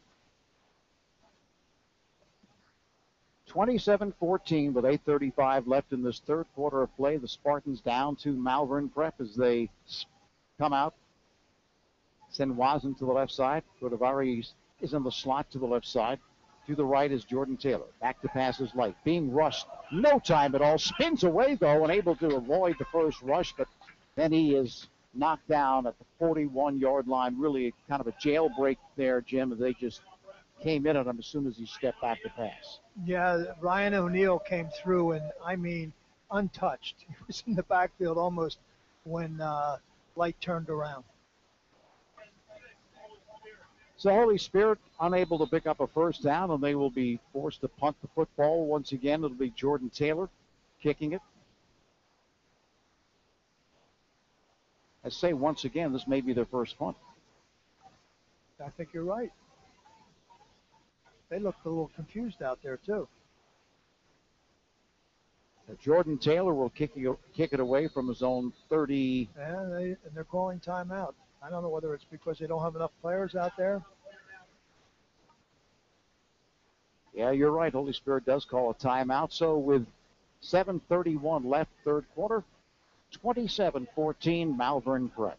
Interstate Batteries, America's #1 replacement battery, is at 6064 Riga Avenue in Egg Harbor Township. Phone them at 609-646-5008. If you need a battery, you'll find it at Interstate Batteries, tested and trusted. McMahon Insurance Agency of Ocean City, Mora and Mays Landing. Call them at 609-399-0060 or online at McMahonAgency.com. The coverage you need, the service you deserve. And the Boardwalk Honda Game of the Week is produced by Prime Events on 97.3 ESPN FM. Brian Vermel and his professional staff waiting to serve you at Boardwalk Honda on Tilton Road in Egg Harbor Township. Don't forget, if you want to watch the video of this game, you can do that at 97.3 ESPN.com. Watch all the action from Malvern Prep. So Jordan Taylor stands at his own 30-yard line, gets the snap, takes a few steps to his right, then kicks, and it sails to the right side, and the catch made at the 30. By Fernandez, they actually fair caught it. It's smart play on his part, fair catching that ball. 7:24 to play here in the third quarter, and at this moment in time, Malvern has Old Mill on its side. Yeah, Holy Spirit really has to get a stop here and then put something on the board to get back in this football game. Obviously are not going to be able to trade touchdowns with this high-powered offense. Alex Hornbrook. I don't think so. Oh, it's LeSure again on the Wildcat. Takes the snap, makes the turn upfield with blockers in front. Cuts back to his left. Breaks another tackle. Inside the 40-yard line of Holy Spirit. Inside the 35. And he's finally knocked down at the 32-yard line. Holy Spirit had a shot at him at the line of scrimmage, but they just couldn't make the tackle. And once he got past the line of scrimmage, broke a couple of tackles, and big gainer for Malvern. Yeah, they did run it before. At the end of the half and had good yardage off it, and here they are right back with it again. Yeah, LeSure is, in essence, the quarterback, but he's not going to throw it.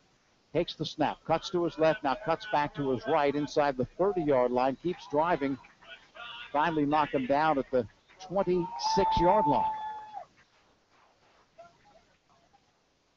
Very effective has been Malvern running that Wildcat, picked up some 6 yards. 2nd and 4. And Hornbrook back into the game again. 2nd and 4. Hornbrook, quick pitch to the right side, complete to Morris. Morris spins away from one tackle, able to dive forward to the 20-yard line and has another first down. That was a little, again, that little bubble screen to the side. That time they did block it a little better, enable them to get that first down. So the ball's marked smack at the 20-yard line of Holy Spirit. Timeout. Could be an equipment issue there. I think it is. Yeah, it looks like they're trying to get the helmet snapped. But Malvern Prep's going through for the throat here. They want to score another touchdown and put themselves in pretty good position. Already leading at 27-14, 6:05 left here in this third quarter. The give is to right off left guard. Holy Spirit right there, very stout at the point of attack. Very little, if any, gain.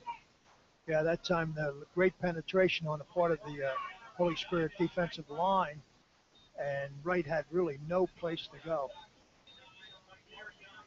Young makes the stop for Holy Spirit.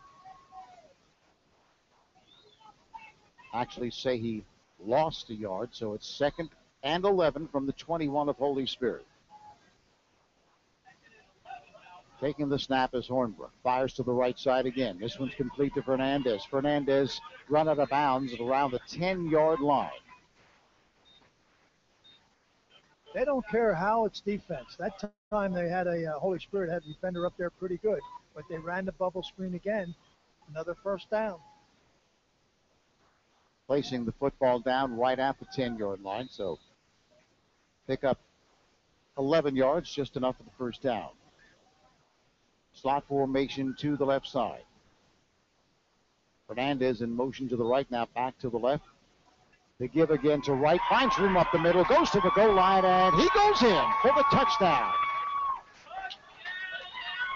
10-yard rumble by Wright, who has had an excellent evening.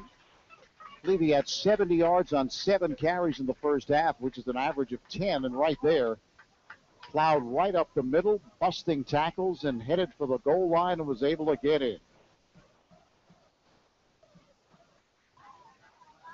So now 33-14. Malvern Prep taking control. Teams lined up and set. Ball placed down, booted, and it is good. 5:18 left in the third quarter. Holy Spirit down big, 34-14. Heist Agency with convenient offices in Ocean City, Margate, Egg Harbor Township, Marmora, and Vineland. You'll also find them online at heistagency.com. Remember Thomas H. Heist when you need insurance. Just 4 Wheels on the White Horse Pike in Absecon, Rio Grande Avenue in Wildwood, Route 50 in Mays Landing, and Perry Egan 16th and Simpson at Ocean City. Be smart. Rent at Just 4 Wheels. And the Bumgardner Construction scoreboard, nothing really to report, but we want to remind you tomorrow at noon on 97.3 ESPN, Penn State featuring St. Augustine's Austin Johnson and Oakcrest Brandon Bell take on Akron. Sunday, pregame show starting at noon. The Eagles face the Jaguars with Merrill Reese and Mike Quick, bringing you all the play-by-play on 97.3 ESPN. Next week on 97.3 ESPN, Mike Gill and Tom Getzky bring you EHT at Atlantic City on Friday, and yours truly and Steve Parker will have St. Augustine St. Joe's on Saturday. Next Friday on WPG Talk Radio 1450, Tom Williams, Bud Wink, will bring you Ocean City at Absecon.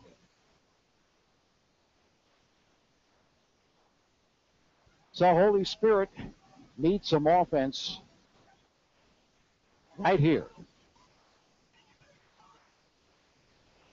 Turning the ball over early in this third quarter and giving up 2 touchdowns with still 5:18 left in this third quarter.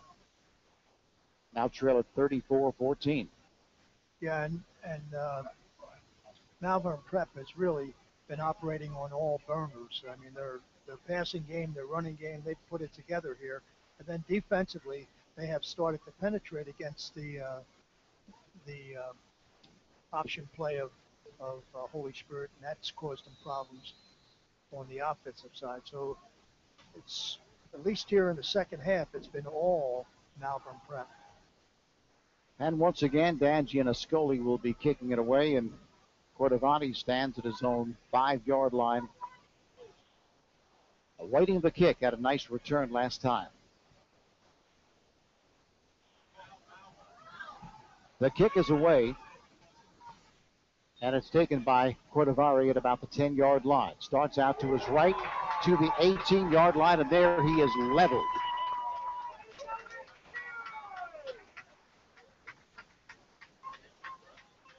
So Holy Spirit opens for business. They're going to mark it at actually the 20-yard line, I believe. 21-yard line, actually. So they've got a long way to go here to get a score. They're trailing at 34-14, and they definitely need to put some points on the board. Of course, with the offense that they run, Jim, it eats clock. Yeah, and you know, you do what you do. It's tough to go away from that all of a sudden. So to think that they're just going to have a great aerial attack, it's probably not too big. Light again with the long count. Back to pass off play action. Rolls right. Throws on the run. Wide open is Taylor at the 42-yard line. Across the 45-yard line. Still driving. And he's finally knocked down at the 49-yard line. He was wide open. It's hard to believe. They had 3 defensive backs in the area, and yet he was wide open. I don't know what they were looking at, but it sure wasn't Taylor. Hard to miss at 6'6". Yeah, and he is their receiver, so you would think at the very least he'd be attracting attention as soon as he comes off the line of scrimmage. All marked at the 49-yard line. A 31-yard advance on the hookup. Slot formation to the left side. Rosin splits left, and the slot left is Taylor. Excuse me. Light takes the snap. Keeps it himself. Picks up a couple, maybe 3. Well, up the middle. Penetration. I don't know whether he wanted to give it to the fullback or not, but there was a blue jersey in there just as quick as the fullback got to the line of scrimmage. So it almost made the decision for him.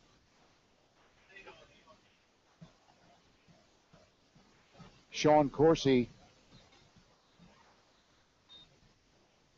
limping a bit, and now he's down on the field, so they're going to have to take a timeout. He was looking to just walk it off Jim, but he couldn't do it. Now he's down on the field. Yeah, it looked like he got hurt on that play, whether it was an ankle or what it was, but he literally limped back to that huddle, and then I guess couldn't even stand on it.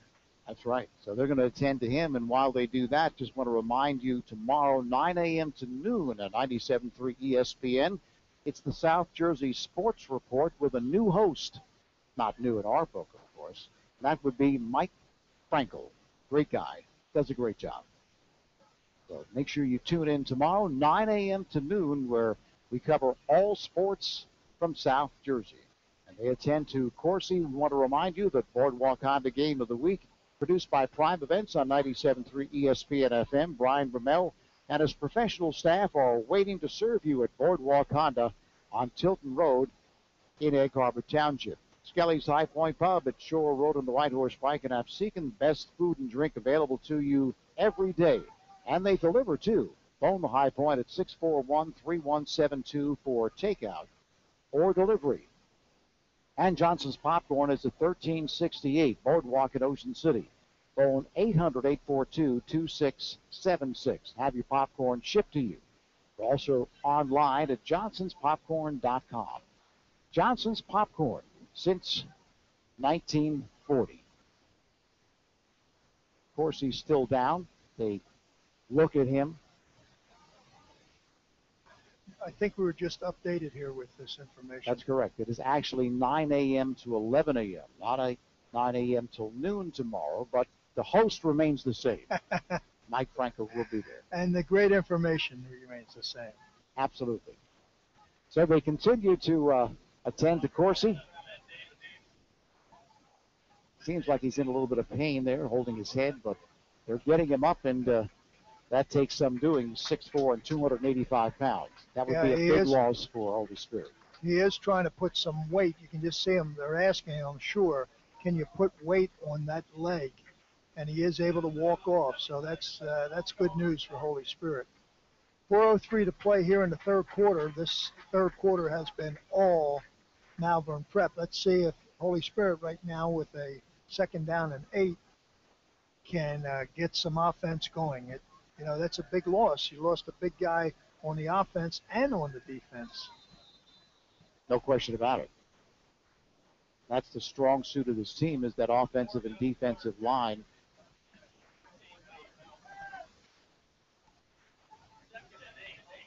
So 2nd down and 8 yards for Holy Spirit. The ball at the 49-yard line of Malvern. Quick pitch to the right side. There's Taylor. He goes up and makes the catch. Did he? Yes, he did. He did make the catch inside the 30 at the 25-yard line. And right there, a perfect example, Jim, of what a 6'6" receiver can mean to the quarterback. Threw it up there. He just went and got it. That's exactly right. And that's exactly what happened. Light just saw him going down the sideline. He really was fairly well covered by the defender. He's coming off now, 66. But he just outjumped them and made the play. But Light put it where it had to be. So the football now 25-yard line of Malvern. Holy Spirit moving the football, but now there's a fumble in the exchange. It appears Holy Spirit is fallen on it, but not a good sign there. And again, what you have to be a little careful of in this offense is a lot of times the center wants to get out there before he really gets the ball back to the quarterback. So it kind of, we used to call it short arming. And indeed, Light can't do a whole lot if he doesn't get the ball. Alex Joseph has come on to replace Corsi at left tackle. Loss of 2 yards for the Spartans as time continues to move. 3:10 left in this third quarter of play. Hart splits out to the left side. Taylor to the right. Taylor's had a big third quarter. Taking the snap back is Light. Back to pass. Being rushed. Rolls to his right, and he's going to be grabbed and thrown for a loss. Actually, he didn't lose anything. I think he just got back to the previous line of scrimmage, but he had to step up in the pocket because there was immediate heat. But, you know, he made a bad read in taking off to the right. His blocking really was on the left-hand side. The penetration was on the right, and he should have ran to his left, and he may have at least had enough time to get rid of the ball. So now 3rd down and 14 for Holy Spirit. In all likelihood, Jim, they're going to be going for it here on 4th down as well, trailing at 34-14. Yeah, I'm pretty sure of that. Wozniak is split left. Taking the snap back is Light. Back to pass. Has time. Fires over the middle, and this one is intercepted at the 2-yard line. Cutting to his left across the 20-yard line. Along the right sideline, picking up blockers. Piece to the midfield line. Has one man to beat his run out of bounds. And knocked down at the 35-yard line. Looks like it might have been Fernandez. We'll have to wait and see who made the pick at the 5.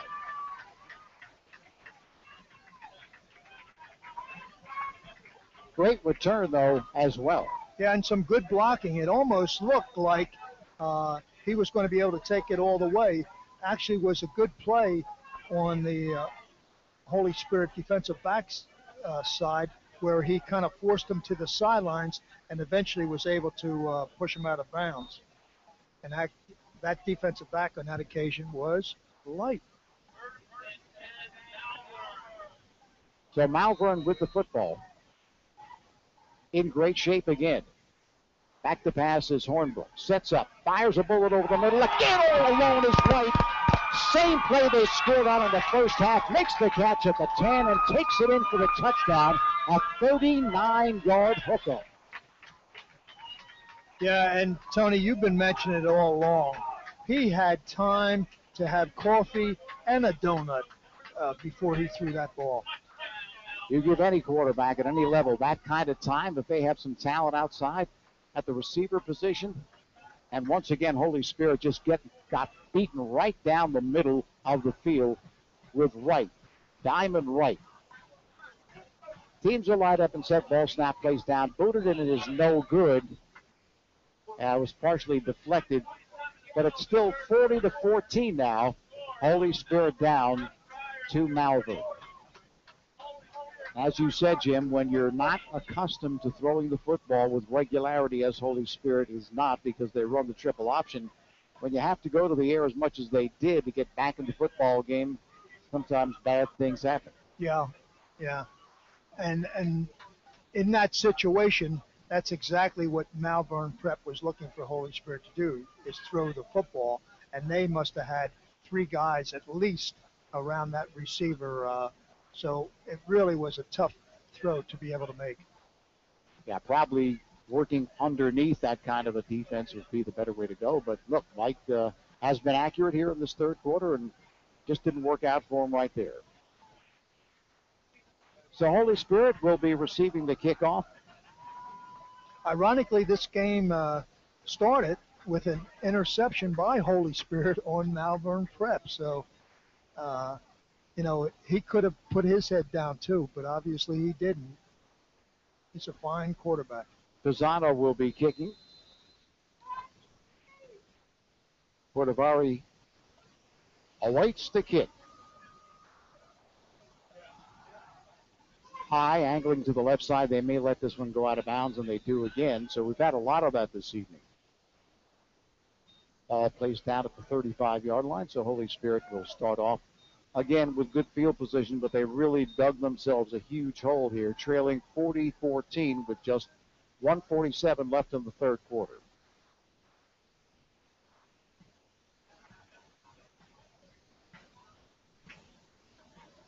Spartans did lose a lot to graduation, a lot of skilled people, and going to be a little bit tougher for them this season. Yes, it is. But I think they're going to be fine. I really think they're going to be okay in the national division. They're not going to meet a whole lot of teams that can put points up on the board like Malvern Prep. Send Hart out to the left side, do Holy Spirit, and the slot left is Taylor. Double wing formation. Light takes the snap. Is that Light or is that a different quarterback? It looks. I didn't see. It doesn't look like 14. No, it didn't.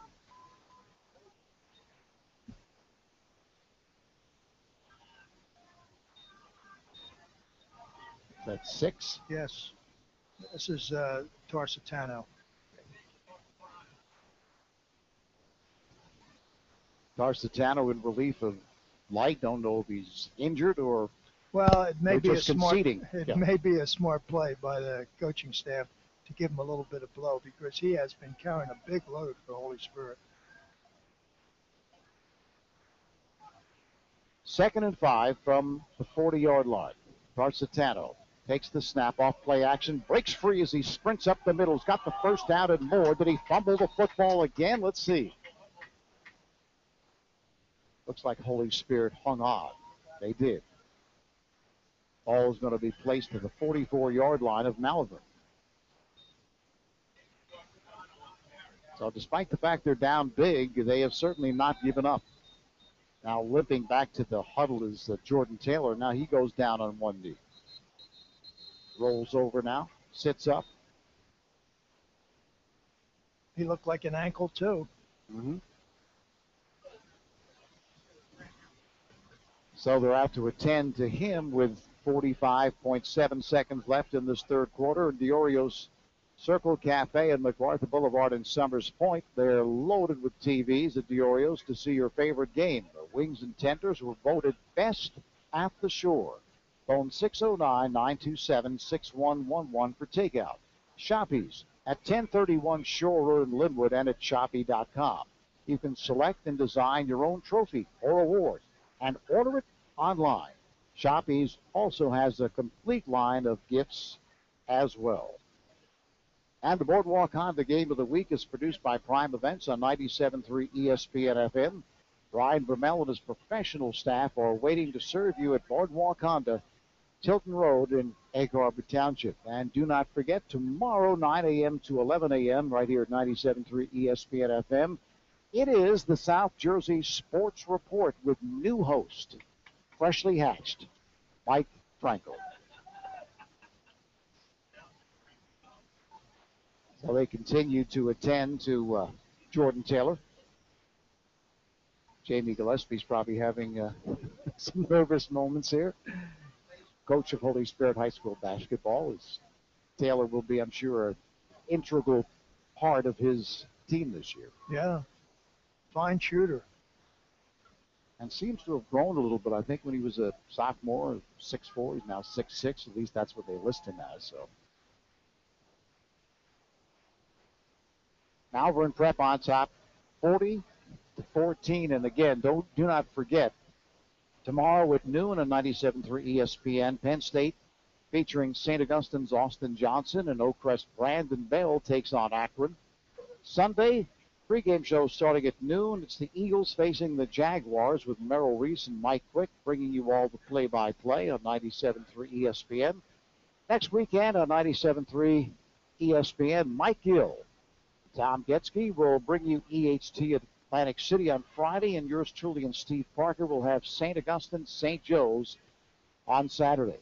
And don't forget, next Friday on WPG Talk Radio 1450, Tom Williams and Bud Rink will bring you Ocean City at Apsagami. That's the Bumgardner Construction scoreboard. Still attending to Jordan Taylor. And as we mentioned, in 2 weeks, Penn State will be facing Rutgers. So, Who mentioned that? wow. Oh. I think his initials are Tony Blum, but I'm not sure. Now, I think I, too, would like to see Rutgers have a good year. And I like the idea that Rutgers is doing more recruiting in New Jersey. I thought for years that they ignored a lot of good athletes in New Jersey. Mm-hmm. Sure. I mean, Logan Ryan from South Jersey is playing for the Patriots right now. I mean, they seem to develop a great set of defensive backs that play in pros. Here's Tarsitano avoiding tackles in the backfield, able to sprint forward inside the 40-yard line to the 39-yard line. He did all he could to get out of harm's way there, Jim. He looked like he was a dead duck, but able to spin away. He has some elusiveness, I think, a little bit more than does Light. Yeah, but he is smaller, too. I mean, the defensive tackle for Pleasant just kind of touched him and knocked him over. He's only about 150 pounds, if that. That's what he is. He ducks in. It's 2nd down and 4. Rolls to his right looking to throw. Sets. Fires to the right sideline and pushing off. If that's not a penalty, I've never seen one, but they didn't call anything. I mean, did he push off or what? Or am I blind? Well, I don't know whether the referee figured they were just entangled or what, but there was no doubt that he pushed off to get a little bit of room there. And that's the end of the 3rd quarter. So, Malvern Prep leads it handily, 40-14, as we move into the 4th and final quarter. Boardwalk Honda Game of the Week is produced by Prime Events on 97.3 ESPN FM. Check out their online inventory at boardwalkhonda.com.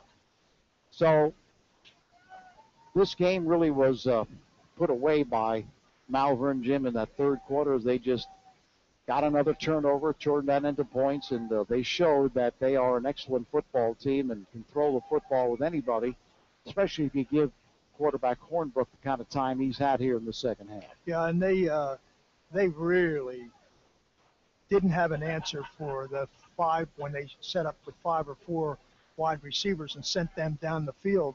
It looked like every single time they did, there was somebody that was wide open. And then when they added to it, sending right down the center of the field after kind of spreading it out, it was even worse how open he was. So they had a lot of trouble with the passing attack that Mount Pleasant had. And then after trying to defensive against that, Wright was able to turn some small runs into big runs. And even LaSure running out of that Wildcat showed up big. No question about it. Now Holy Spirit facing a 3rd down, 3rd and 4 from the 40-yard line of Malvern. But this is an opportunity, Jim, probably the game's outcome not in doubt, but ability for Holy Spirit to play against a quality opponent and at least work on some things. Absolutely, absolutely. And even now with this score, it gives them an opportunity to see a little bit of the players that don't necessarily get a whole lot of time, one of which is Tarsitano at quarterback. Takes the snap. The toss is to Corsi, sweeping the right side, makes the turn to the 25-yard, check that 35-yard line, pardon me, and inside the 35 may have gotten to the 33-yard line. Did get the 1st down, so Holy Spirit's not throwing in the towel. They're endeavoring to get on the scoreboard once again. And Corsi appears to be, even though he's young, their best back. I mean, he has probably more speed than the other guys and more elusiveness, and has played sparingly. He's been in, been out, but he's done a nice job. Hart split out to the right side. Wasden to the left. Tarsitano takes the snap. Just does get it off to the running back, plowing up the middle. It looks like Bellucci, but he just got that handoff there. Looks like he might have fumbled it, but Bellucci able to haul it in and carry it straight forward for a nice gain of 9 yards. Yeah, and like I said before, you can never be sure from where we are whether or not the quarterback's getting his hands in there far enough, or the center thinking so much about blocking, is trying to get out of there a little too quick. But on the last couple of plays, it looked like he had to almost double clutch to get that ball.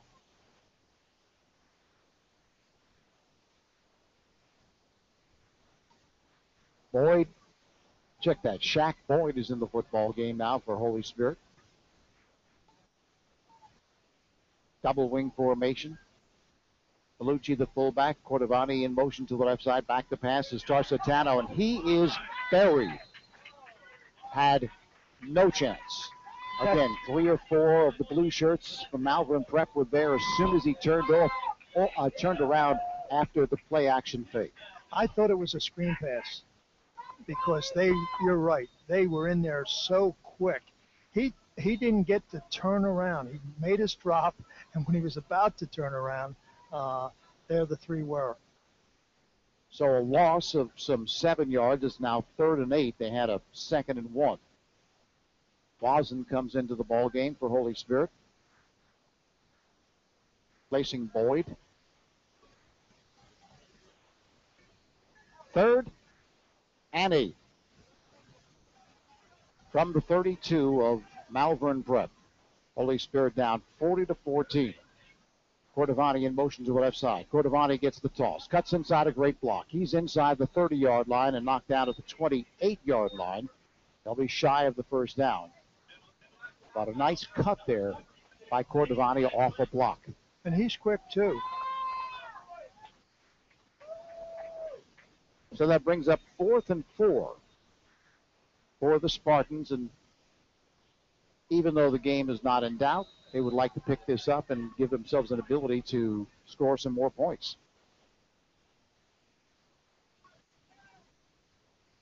Boyd checks back in, replacing Hart for Holy Spirit. 4th and 14 from the 28-yard line of Malvern.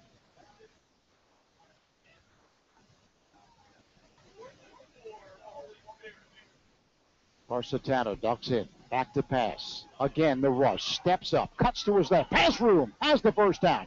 Inside the 20-yard line, and he's knocked down at around the 16-yard line. And that time he used his elusiveness to get free because, again, there's 2 or 3 defenders who had broken free and were setting sights on him, but he was able to elude them all. Yeah, showing good quickness and a little hop step there to try to fake somebody out. Lowered the shoulder, all 150 pounds, into a defender. So the first down picked up. And the ball's down at the 17-yard line. First down for Holy Spirit.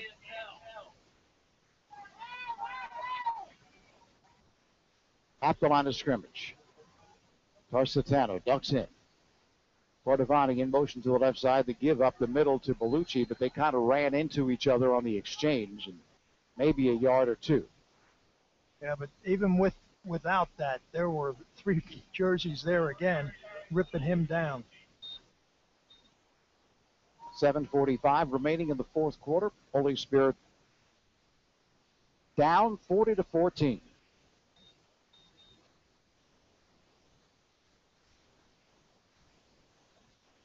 But in a way, it's almost good to have an opponent like this in your first game because you can kind of measure yourself, see where you are, see where you have to go, and they have to go some places. Plus, they're coming off an 11-1 year. You know, there may some of the players thinking we're pretty good, even though we haven't proved anything. This kind of puts things in perspective to them. Okay, we got a long way to go. Let's start today. Pass intended for Jordan Taylor, left-hand corner of the end zone. He's back in the football game. Good news for Holy Spirit. Actually, if you saw this on television, he ran up the embankment behind the goal line to retrieve the football. Threw it back in. So back to the huddle now. Off the incompletion. The clock is stopped. 7:16 remaining. Taylor will split out to the right side. Wasden to the left. Back to pass is Tarsitano. Being rushed. Takes it himself. Weaving his way through traffic to the 10, 11-yard line.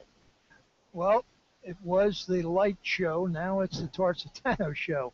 I mean, he's not looking to run. These are pass plays being called, but he's just using his quickness and his great feet to get through defenders and get what he can.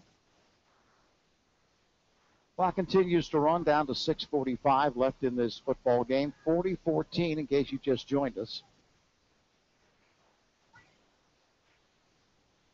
Holy Spirit gave up a couple of big touchdowns in the third quarter, and that pretty much settled the issue.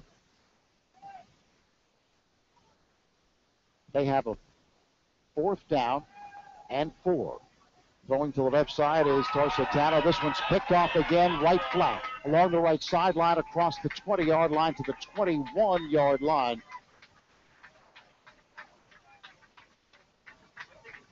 See if that was Fernandez.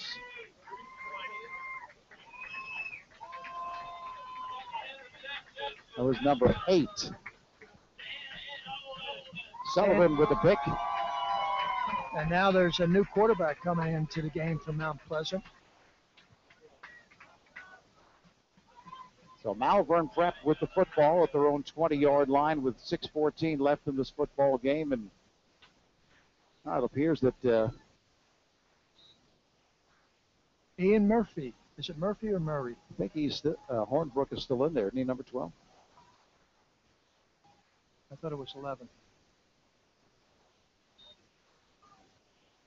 They give off left guard. I think it's 18. Ian Murray. Ian Murray is correct. No, it isn't. It's 12. No, it is 12, yeah. So no gain on the play. Now here it comes. Okay, he heard me say that, so now he's putting it in Murray. Yeah, Murray's no small. No, he's got nice size too. 6'4", 190. Holy Spirit, I believe, was offside on the play. That'll cost him 5.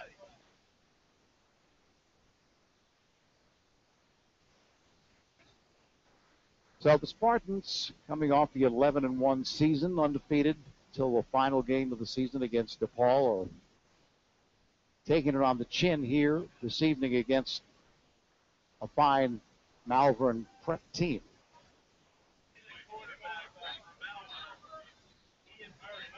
So Murray will take over from Hornbrook at quarterback.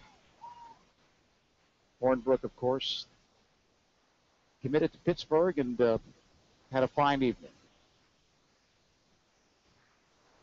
Murray to give straight up the middle, pounding across the 25 to the 26-yard line. And this is typical of a good team. They know they have the game in the bag, so they're not going to be throwing the ball all over the place. They're just going to go back and line up and run the ball. I think Allison with the last carry.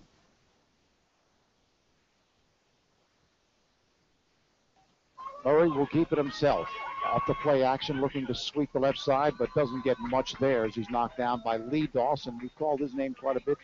I think he got the first down, though. Yeah. So they're moving the chains. And at this point, all they want to do is just move the chains and run out the clock. Leading 40-14, 4:32 remaining in this football game. Long count. Murray takes the snap, gives off to Allison, looking to pound up the middle across the 35-yard line, dragging tacklers to the 38-yard line. Allison is 5'8", 165. He's just a freshman. So seeing some playing time here because of the score.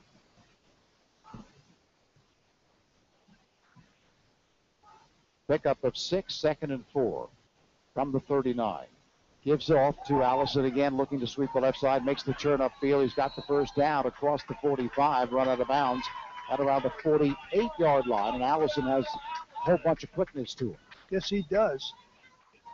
He's got a few fans here, too. Yeah. Yeah, they like to see those youngsters get some playing time. They practice just as much as everybody else, right? Right. So here's Murray taking the snap. Once again, gives off to Allison, cuts back to his left, has room, now slips and falls at the 41-yard line. Started out to his right, broke past the line of scrimmage, and then back the other way and picked up nearly enough for another first down. Yeah, he looked like he was trying to cut back and just lost his footing. They're right back at the line of scrimmage, though. They're not taking their whole time in the huddle. They're out to the line of scrimmage and ready to go. Approaching 3 minutes left in this game. 40-14, Holy Spirit is trailing. Murray again gives off to Allison. Allison looking to cut to his left, this time cut down right at the 40-yard line. But does get another first down, right.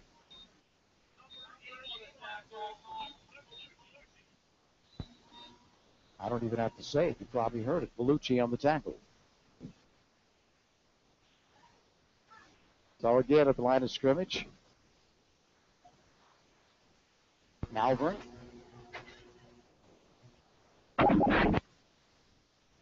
Trips to the right side. Murray takes the snap. Off play action. He'll keep it himself. Spins away from one tackler, but can't spin away from another as he's inside the 40 to the 38-yard line. Same play ran before. All the action was going to his right. He came back to his left. But this time, Holy Spirit was there waiting for him. Picks up just a yard. Ball marked at the 29-yard line. Check that, 39, pardon me. 39-yard line of Holy Spirit. 2 minutes exactly left in the game. Murray, again, giving off to Allison. He drags a tackler across the 40-yard line or inside the 39-yard line to the 36-yard line. 1:45 to play.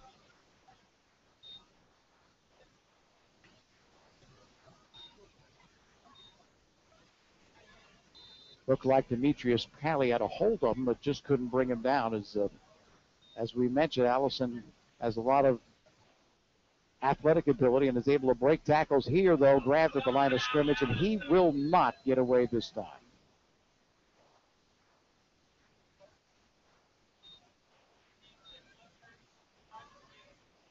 Demetrius Pally again makes the stop for Holy Spirit. Clock continues to run, approaching 1 minute left in the football game. 40-14, Malvern Prep. And this time they're at least taking their time so that maybe one more play might do it. It won't, but they'll take the clock down. Under 50 seconds.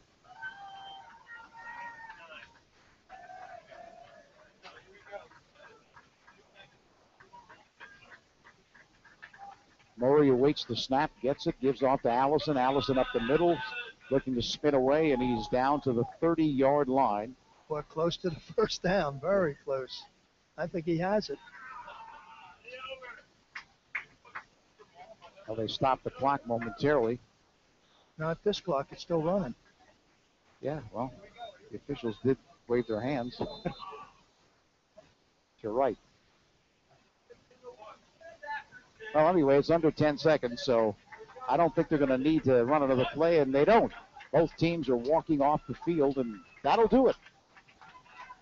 So it's in the books, the first football game of the season. Holy Spirit traveling to Malvern Prep, and Malvern Prep, the Friars, doing the job, winning it 40-14. So, Jim, wrapping it up, your impressions of this first game for Holy Spirit? I'm very impressed with Malvern Prep. They really can do it all. Nice running attack, nice spread offense. Of course, I agree with you in that the alternative really, since they're not the greatest team on defense in the backfield, was to try somehow, either through exotic blitzes or something, to put pressure on that quarterback. And just a reminder on the Baumgartner Construction scoreboard, tomorrow at noon on 97.3 ESPN, Penn State featuring St. Augustine's Austin Johnson and Oakcrest Brandon Bell takes on Akron. On Sunday with the pregame show starting at noon, the Eagles face the Jaguars with Merrill Reese and Mike Quick bringing you the play-by-play on 97.3 ESPN. And next weekend on 97.3 ESPN, Mike Gill and Tom Getzky will bring you EHT at Atlantic City on Friday, and yours truly and Steve Parker will have St. Augustine, St. Joe's. That should be a great one on Saturday. Next Friday, don't forget, on WPG Talk Radio 1450, Tom Williams and Bud Rink will bring you Ocean City at Apsigami. So, once again, the final score here from Malvern Prep. 40-14, the Friars knocking off the Spartans, and first game of the football season, Holy Spirit goes down to Malvern. For Jim Shaver, this is Tony Blum. Hope you enjoyed it. Don't forget tomorrow, 9 o'clock to 11 at South Jersey Sports Report with the new host, Mike Frankel. For Jim Schaefer, this is Tony Blum. So long for now.